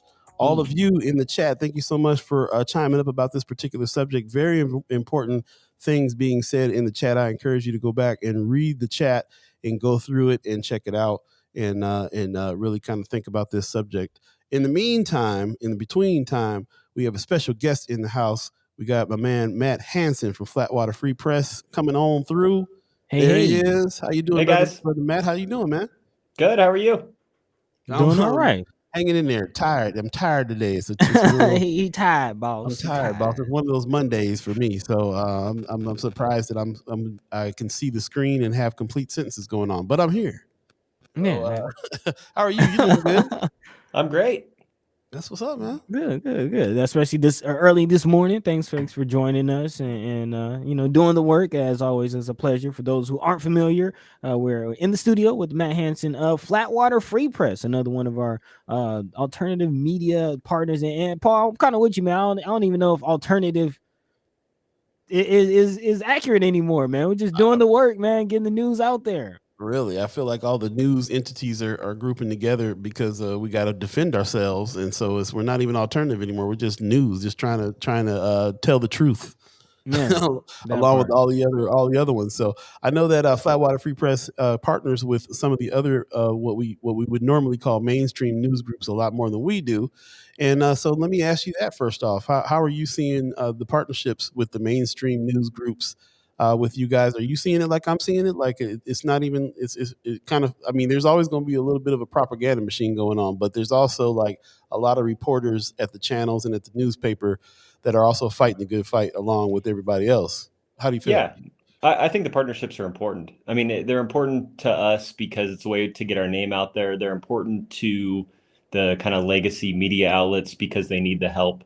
A lot of them have been shrinking for years or decades now, and it's important for the state to like you said before, band together. Journalism outlets banding together creates better journalism for the public. So I think it's a really good idea. There's always going to be people are going to have different mindsets about how to do good journalism and that sort of stuff, and we have to work through those. But they're working well from our perspective so far. We've done one with the World Herald on prison, the overcrowded prisons, and we're working actually with a partnership with Channel 7 right now on a thing I can't talk about yet, but we'll be on the show talking about it real soon. Looking forward to it. Oh, and, man.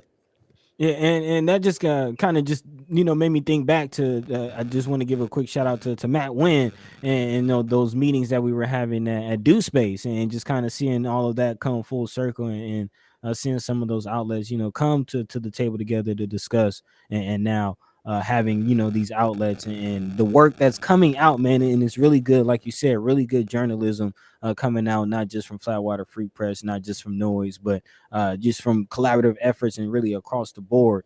But Flatwater Free Press has a very interesting component or role in all of this that I don't really see from a lot of outlets, as far as really digging deep and diving into stories across the state.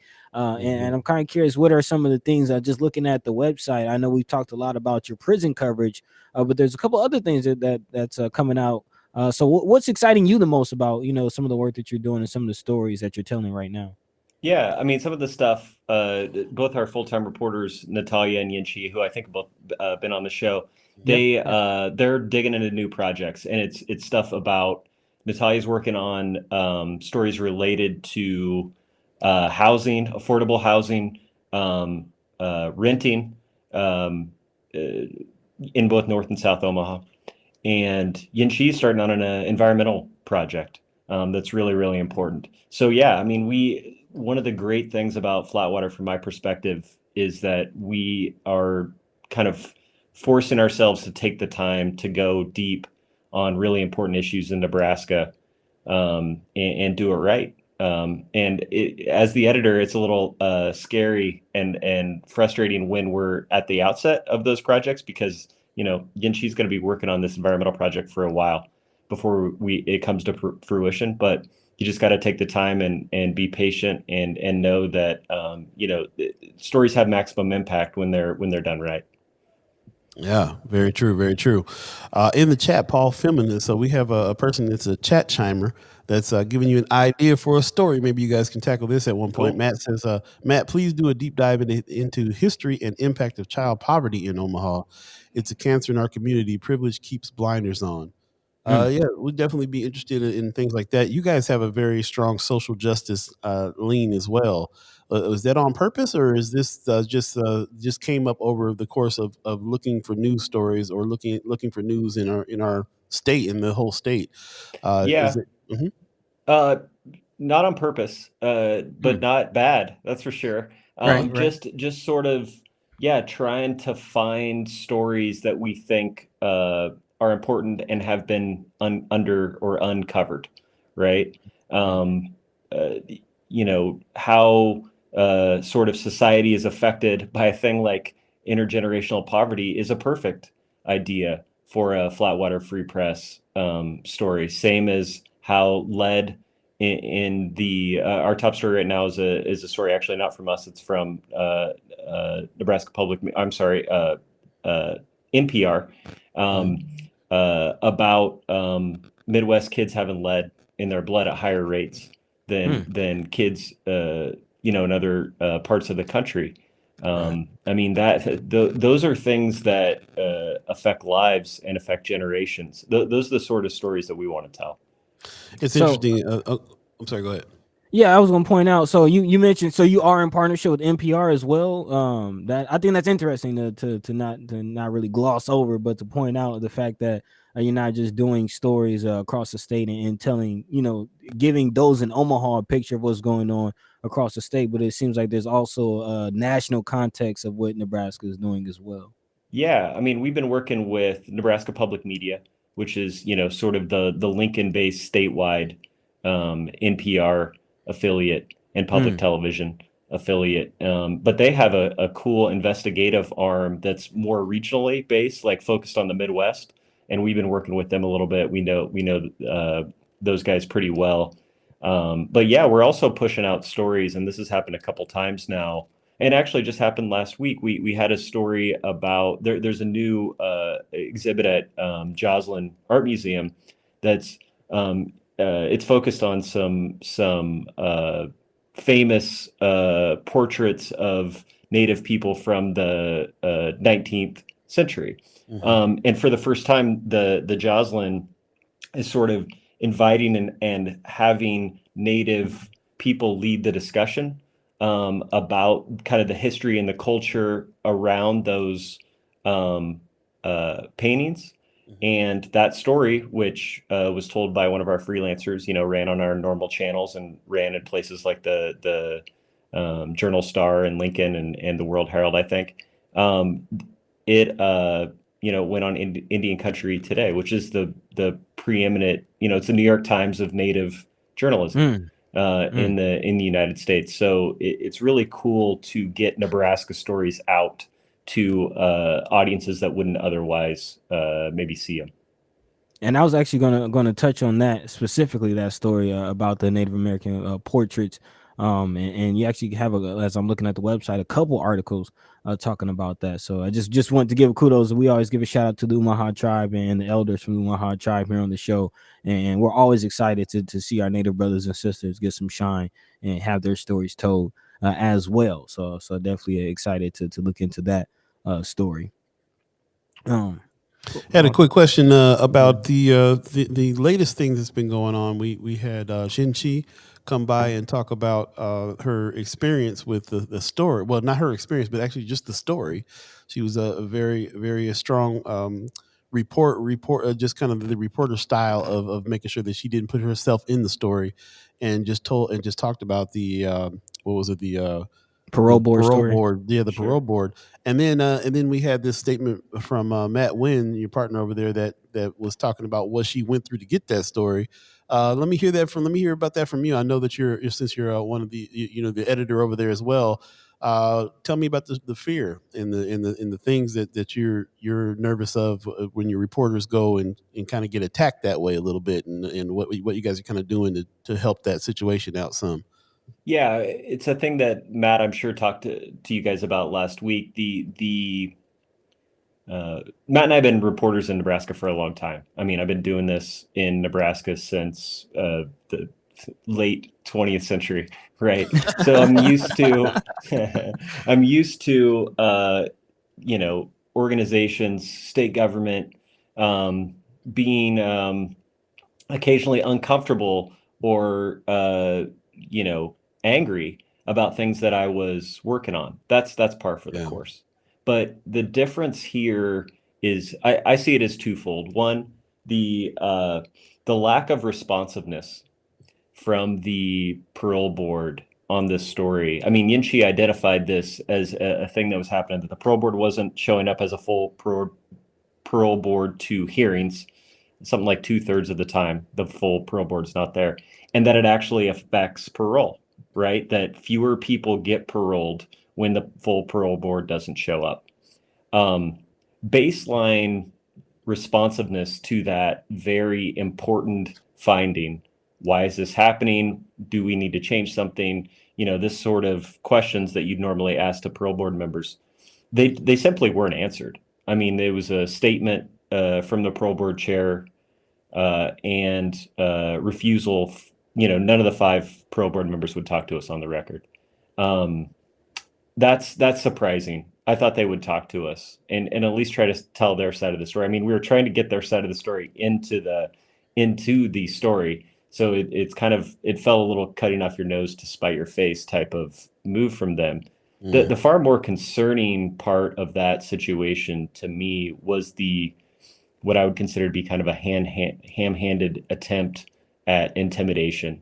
I mean, it was a letter written to us alleging that Yinchi had brought a recording device into a parole board hearing, which is scarier than it sounds because parole board hearings are held inside prisons. If you bring a recording device into a prison, it's a crime. So essentially, kind of in this sort of being accused of a crime in this letter, which is entirely baseless, entirely untrue, and honestly, I mean, made us angry as both as managers and as longtime journalists. Like that sort of thing doesn't often happen in Nebraska, and it shouldn't happen. So, I was proud that Matt decided, as the executive director of Flatwater Free Press, decided to talk about it publicly, because a lot of times when stuff like that does happen, it kind of gets swept under the rug. And media outlets are sort of complicit in that, not for bad reasons, but because they're worried about, how it might affect the next story with state government, or, that there's always been such a pull here to try to kind of get along in some way. And we're not going to do that. We're going to be transparent about what happens to our readership, both in the stories themselves and anything that happens in the news gathering of those stories like this, and we'll accept the consequences for that. Yeah, that's what we're looking for. Appreciate that, man. Yeah.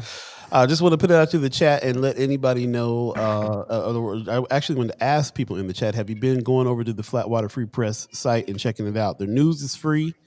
But they can use your support as well, so you can definitely donate to the Flatwater Free Press, help them keep that work going over there. As you can see, it's very important work. But I want to ask the chat, right? Have you been going over to the site and checking it out? And I'm gonna put you on the spot. Let me know. Have you been going over to the site, checking out Flatwater Free Press? Please let me know if you have or haven't, and I will highly encourage you guys to keep on doing so. Before we let you get out of here real quick, anything on top of mind that you guys got coming up that you're excited about personally and ready to go?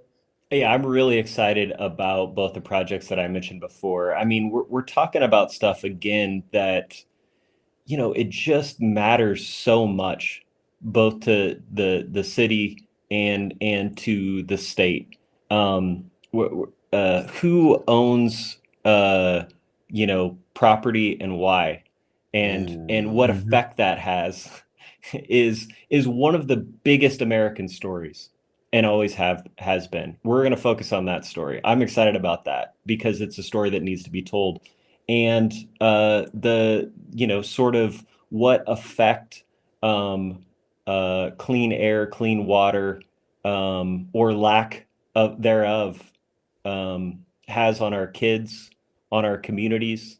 That's a story that we're working on right now, and a story that I'm really excited to tell. So we really are going, I mean, and the goal here is to tell those stories in a way that people can connect to them, right? I mean, you have to sort of figure out how to make it readable, make it interesting, make it important, without putting people to sleep, or kind of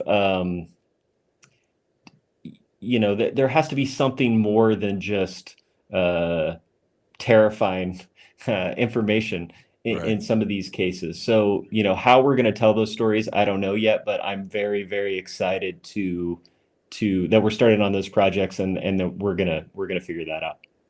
Well, you guys been doing a great job getting people motivated so far with the writing, the level of writing in your publication there. So really appreciate it. Looks like you do have a couple of readers in the chat, and you got some people that are going to go check it out now. So cool. Thanks, guys. Yeah, for sure. And Dewan and Brother Rich put in flatwaterfreepress.org. Definitely check them out. And like I said, the stuff that we talk about here, we skim over the surface of it to get the deeper story, to deep dive into what it is that we're talking about and have more things to be able to share. Definitely go to Flatwater Free Press and check out some of these articles, and give them suggestions that, like you've been doing too. Like, give them suggestions on things to be able to write. And there's actually a tip line. There's a tip line on there if you want to click the part where it says, you can send us a story idea, and we'll look at it. We got a cool story list being built. Very cool. Yeah, we'll try to post that tip line. But while we have you on air, there are two suggestions. It looks like Paul Film is talking about the alt-in toxic situation. And it might, I don't know if you're doing any coverage on that. And then also you talked about environmental. I've been ringing this bell. Douglas County issued health health as a racism situation. They put out like a 22-point plan. I have not heard anything about it. I would like to, see some reports on it. I don't know what's going on with that. I don't know if that's something up your guys' alley, but something worth looking into. Cool. Right on. We're going to let you go, man. Thanks for coming and joining us. I hope to see you again soon. Thanks, guys. Have a good one. Thank you. There it is, ladies and gentlemen. Man, Hansen, Flatwater Free Press. Definitely check them out. You see the link in the chat there. And and definitely deep dive, read, and suggest some things for them to do too. This is the deep dive publication, so it's not just skimming the surface over light stories. They take weeks and months to dig into stuff and investigative journalism. We need that. So yeah. So thanks for Matt coming through. Really appreciate that. We'll take a quick break and come back and get into some haps here pretty soon. So stay tuned. We'll be right back. Again, you're listening to First Sky Omaha Radio. First Sky Omaha in the morning. Paul B, Buddi3 Da Gawd, Star Trek, Rich, and all of you, the chat chimers. Stay tuned. We'll be right back, y'all.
Welcome back. First Sky Omaha Radio. First Sky Omaha in the morning.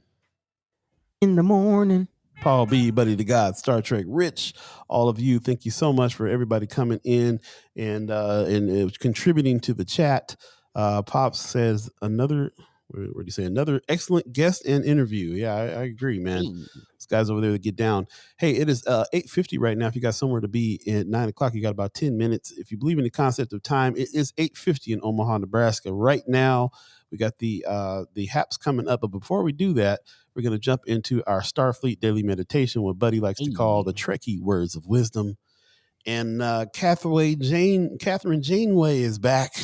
It's been a long time. I might have to put my Janeway voice on for this one. Let's try to see if I can do it. Excuse me. Here we go. Check it out. A little disorganization can be very encouraging to the imagination. You might want to try it sometime. Okay, that wasn't bad. You've had better Janeway impersonations, but that wasn't bad. Give me a break. I'm tired. Yeah. I understand. I like the message though. A little disorganization can be very encouraging to the imagination. I know a lot of artists that live in disorganization and claim they need it for that creative spark. Can be encouraging to the imagination. You might want to try it sometime. Okay, we can take away some of the order and let the chaos reign from time to time, perhaps. Well, the thing is, you can't be too comfortable, man. That discomfort and that challenge, and that's what sparks the innovation. That's what, like, hey, I got to do something different. This ain't working. I got to do something. So, yeah, that's a little disorganization. I love it. Rome's Review said we got 2 new subscribers just in the show. We're up to 97 now. Race to 100. That is our goal, to have 100 subscribers over at YouTube so we can play the algorithm game over there with them. So thanks for that. Thanks to the 2 new subscribers. Appreciate you. If you're on YouTube, check us out over there sometime and like and subscribe, all that good stuff. Got a hello from Zane. What's up, dude? How you doing, brother? Hey, the dude. Yeah, man. Miss my dude. I ain't seen him in a little bit now. Got to go over there and see what's happening with him. Miss Erica Fell says, I really enjoyed starting a busy week with everyone here. Lots to think about and process, whereas sometimes I may have just brushed it back. I wish everyone a magical Monday. Drink water and keep your space, friends. Love it when you say that. I've been saying that myself too. Keep your space. I've been trying to keep my space. I can tell you that mess. Well, space is the place. Space is the place. Thank you everybody for joining us as well. We don't have too many haps today, but we'll jump into a little bit of haps. First of all, Pop says, according to my kitchen, I'm trying it out right now. What you talking about? I'm talking about. She talking about Pops. Paul Philman says, amazing afternoon at Benson Theater yesterday. Front row seat to watch amazing performances. Oh, you went to the matinee for Choir Boy. Appreciate that, Brother Philman.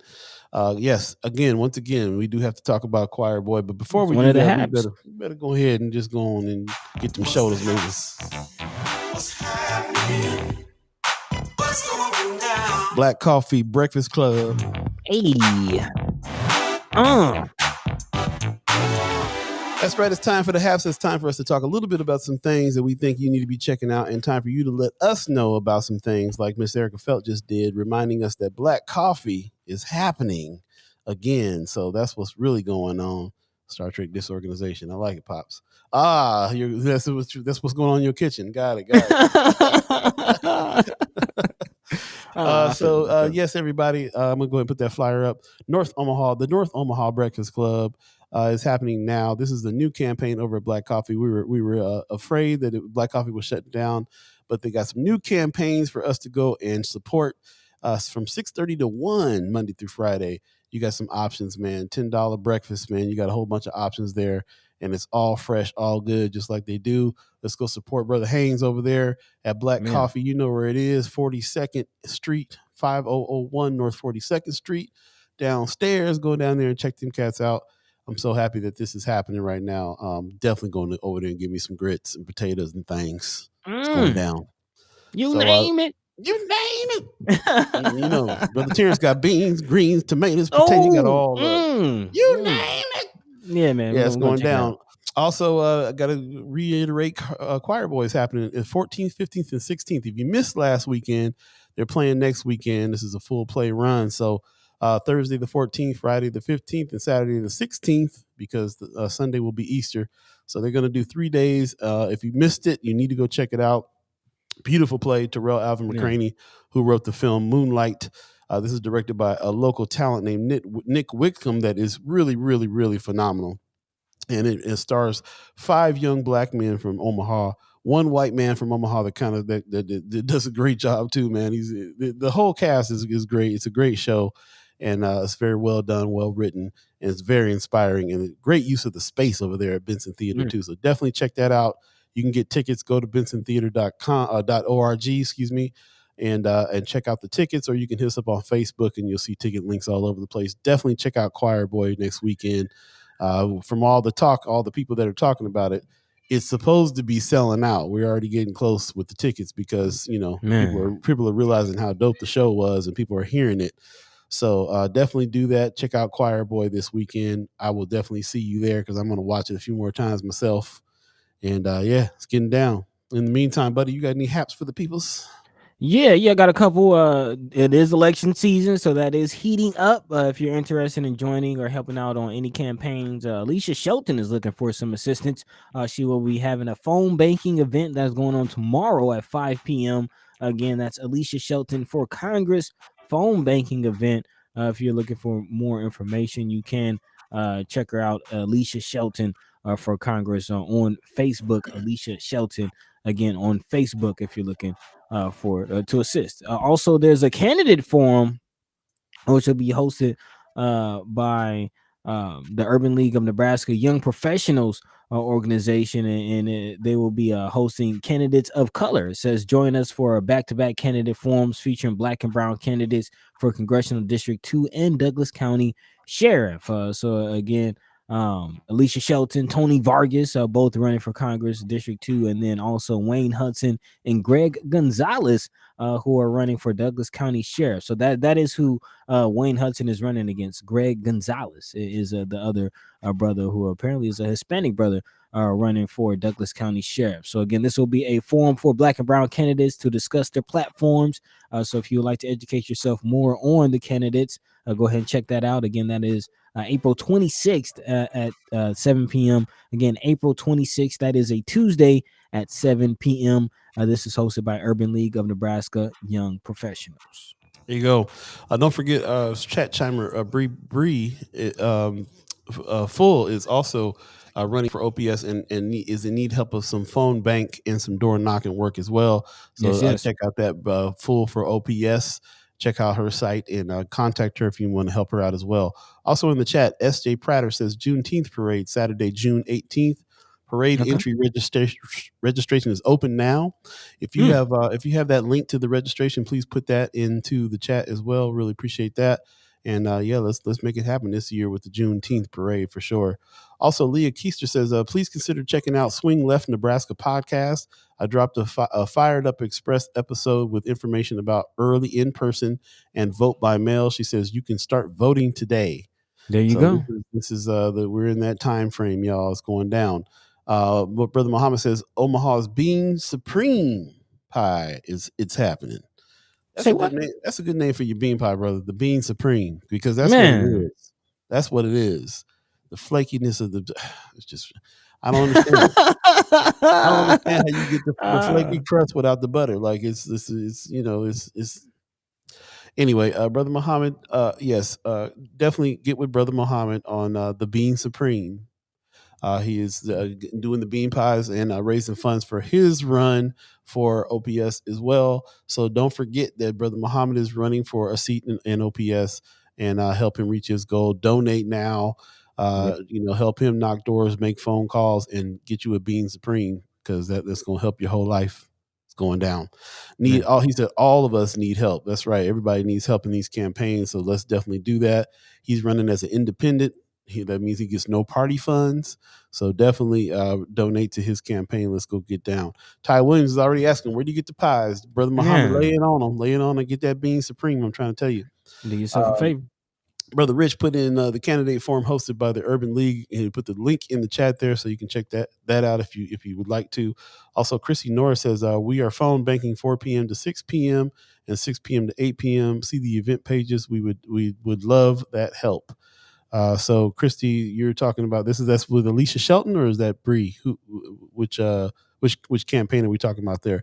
Definitely you guys will want to look at trying to help some of these things out. SJ Prater put in the chat what's going on there with that's the link to the registration for the Juneteenth parade. So appreciate it. Christy Norris said Alicia. So they're doing that's for Alicia doing the phone banking there. So definitely check them out, 6 p.m. and 6 p.m. to 8 p.m., 4 p.m. to 6 p.m., 6 p.m. to 8 p.m. See the event pages, Alicia Shelton. So yeah, appreciate that very much. Brother Muhammad's got his number in the chat. Get you a Bean Supreme, bro. I'm just gonna tell you right now, I'm getting down on it. Yeah. Anything else that you got top of mind, buddy? I don't know if you mentioned Rome's Review, the Nelson Mandela exhibit. Oh, that's right. I didn't mention that Nelson one. Mandela exhibit at the Durham Museum up until July 7th. So check that out. Also, as just mentioned with Matt Hansen, apparently there's some Native American portraits available at the Jocelyn, I believe he said. So if you want to support some arts, definitely some Native art, check that out. And I think that's it, man. I think that about does it, man. We're at 10. Of course, we will be meeting on Wednesday and Friday, so we will have other haps throughout the week. So definitely, as always, you have your haps prepared. And man, without further ado, let's go ahead and get up out of here. As always, we appreciate everyone for chiming into the chat, tuning into the show. It's not the same without you. Also, a big shout out to Matt Hansen of Flatwater Free Press, and also Leah Cates of The Reader for taking the time to speak with us this morning. Always a pleasure as usual. And so until next time, Paul B. Take it away. Right on. Thank you very much for that. Pop says the First Sky Morning Show is the joint. Thanks for another great show. Love to you guys and the First Sky fan. Appreciate you very much. So, Brother Rich put in the Nelson Mandela exhibit over at the Durham Museum. Shout out to Mayor Sanchez for showing up to Choir Boy the other night. He said that he had just came from that exhibit, so he went to go check the exhibit out and then came to the play. So that sounded like a good day. So shout out to him and everybody else, the Weberized crew that came through to Choir Boy as well. Really appreciate y'all.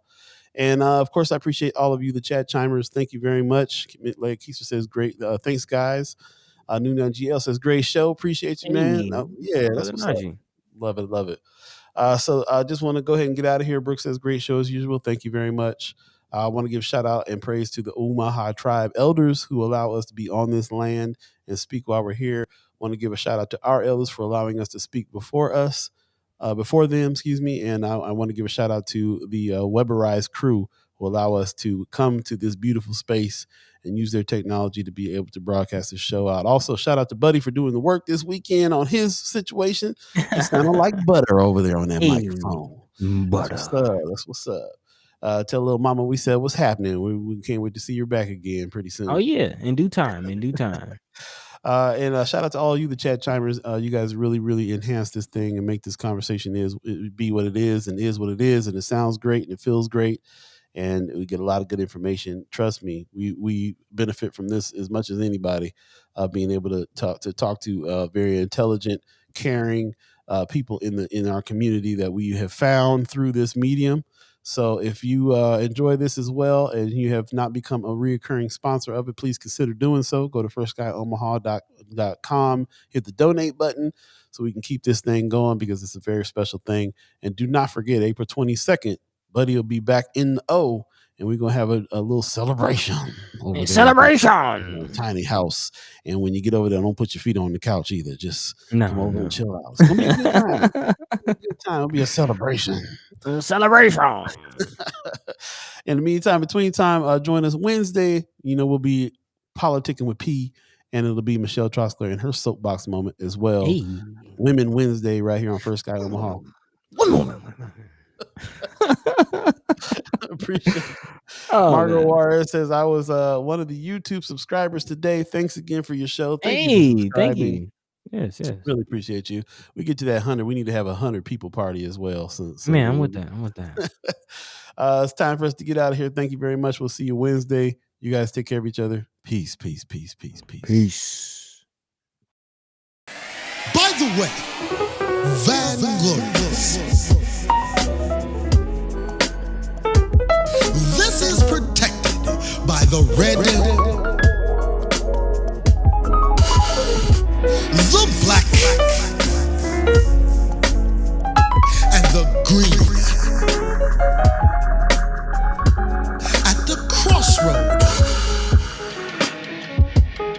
with the key.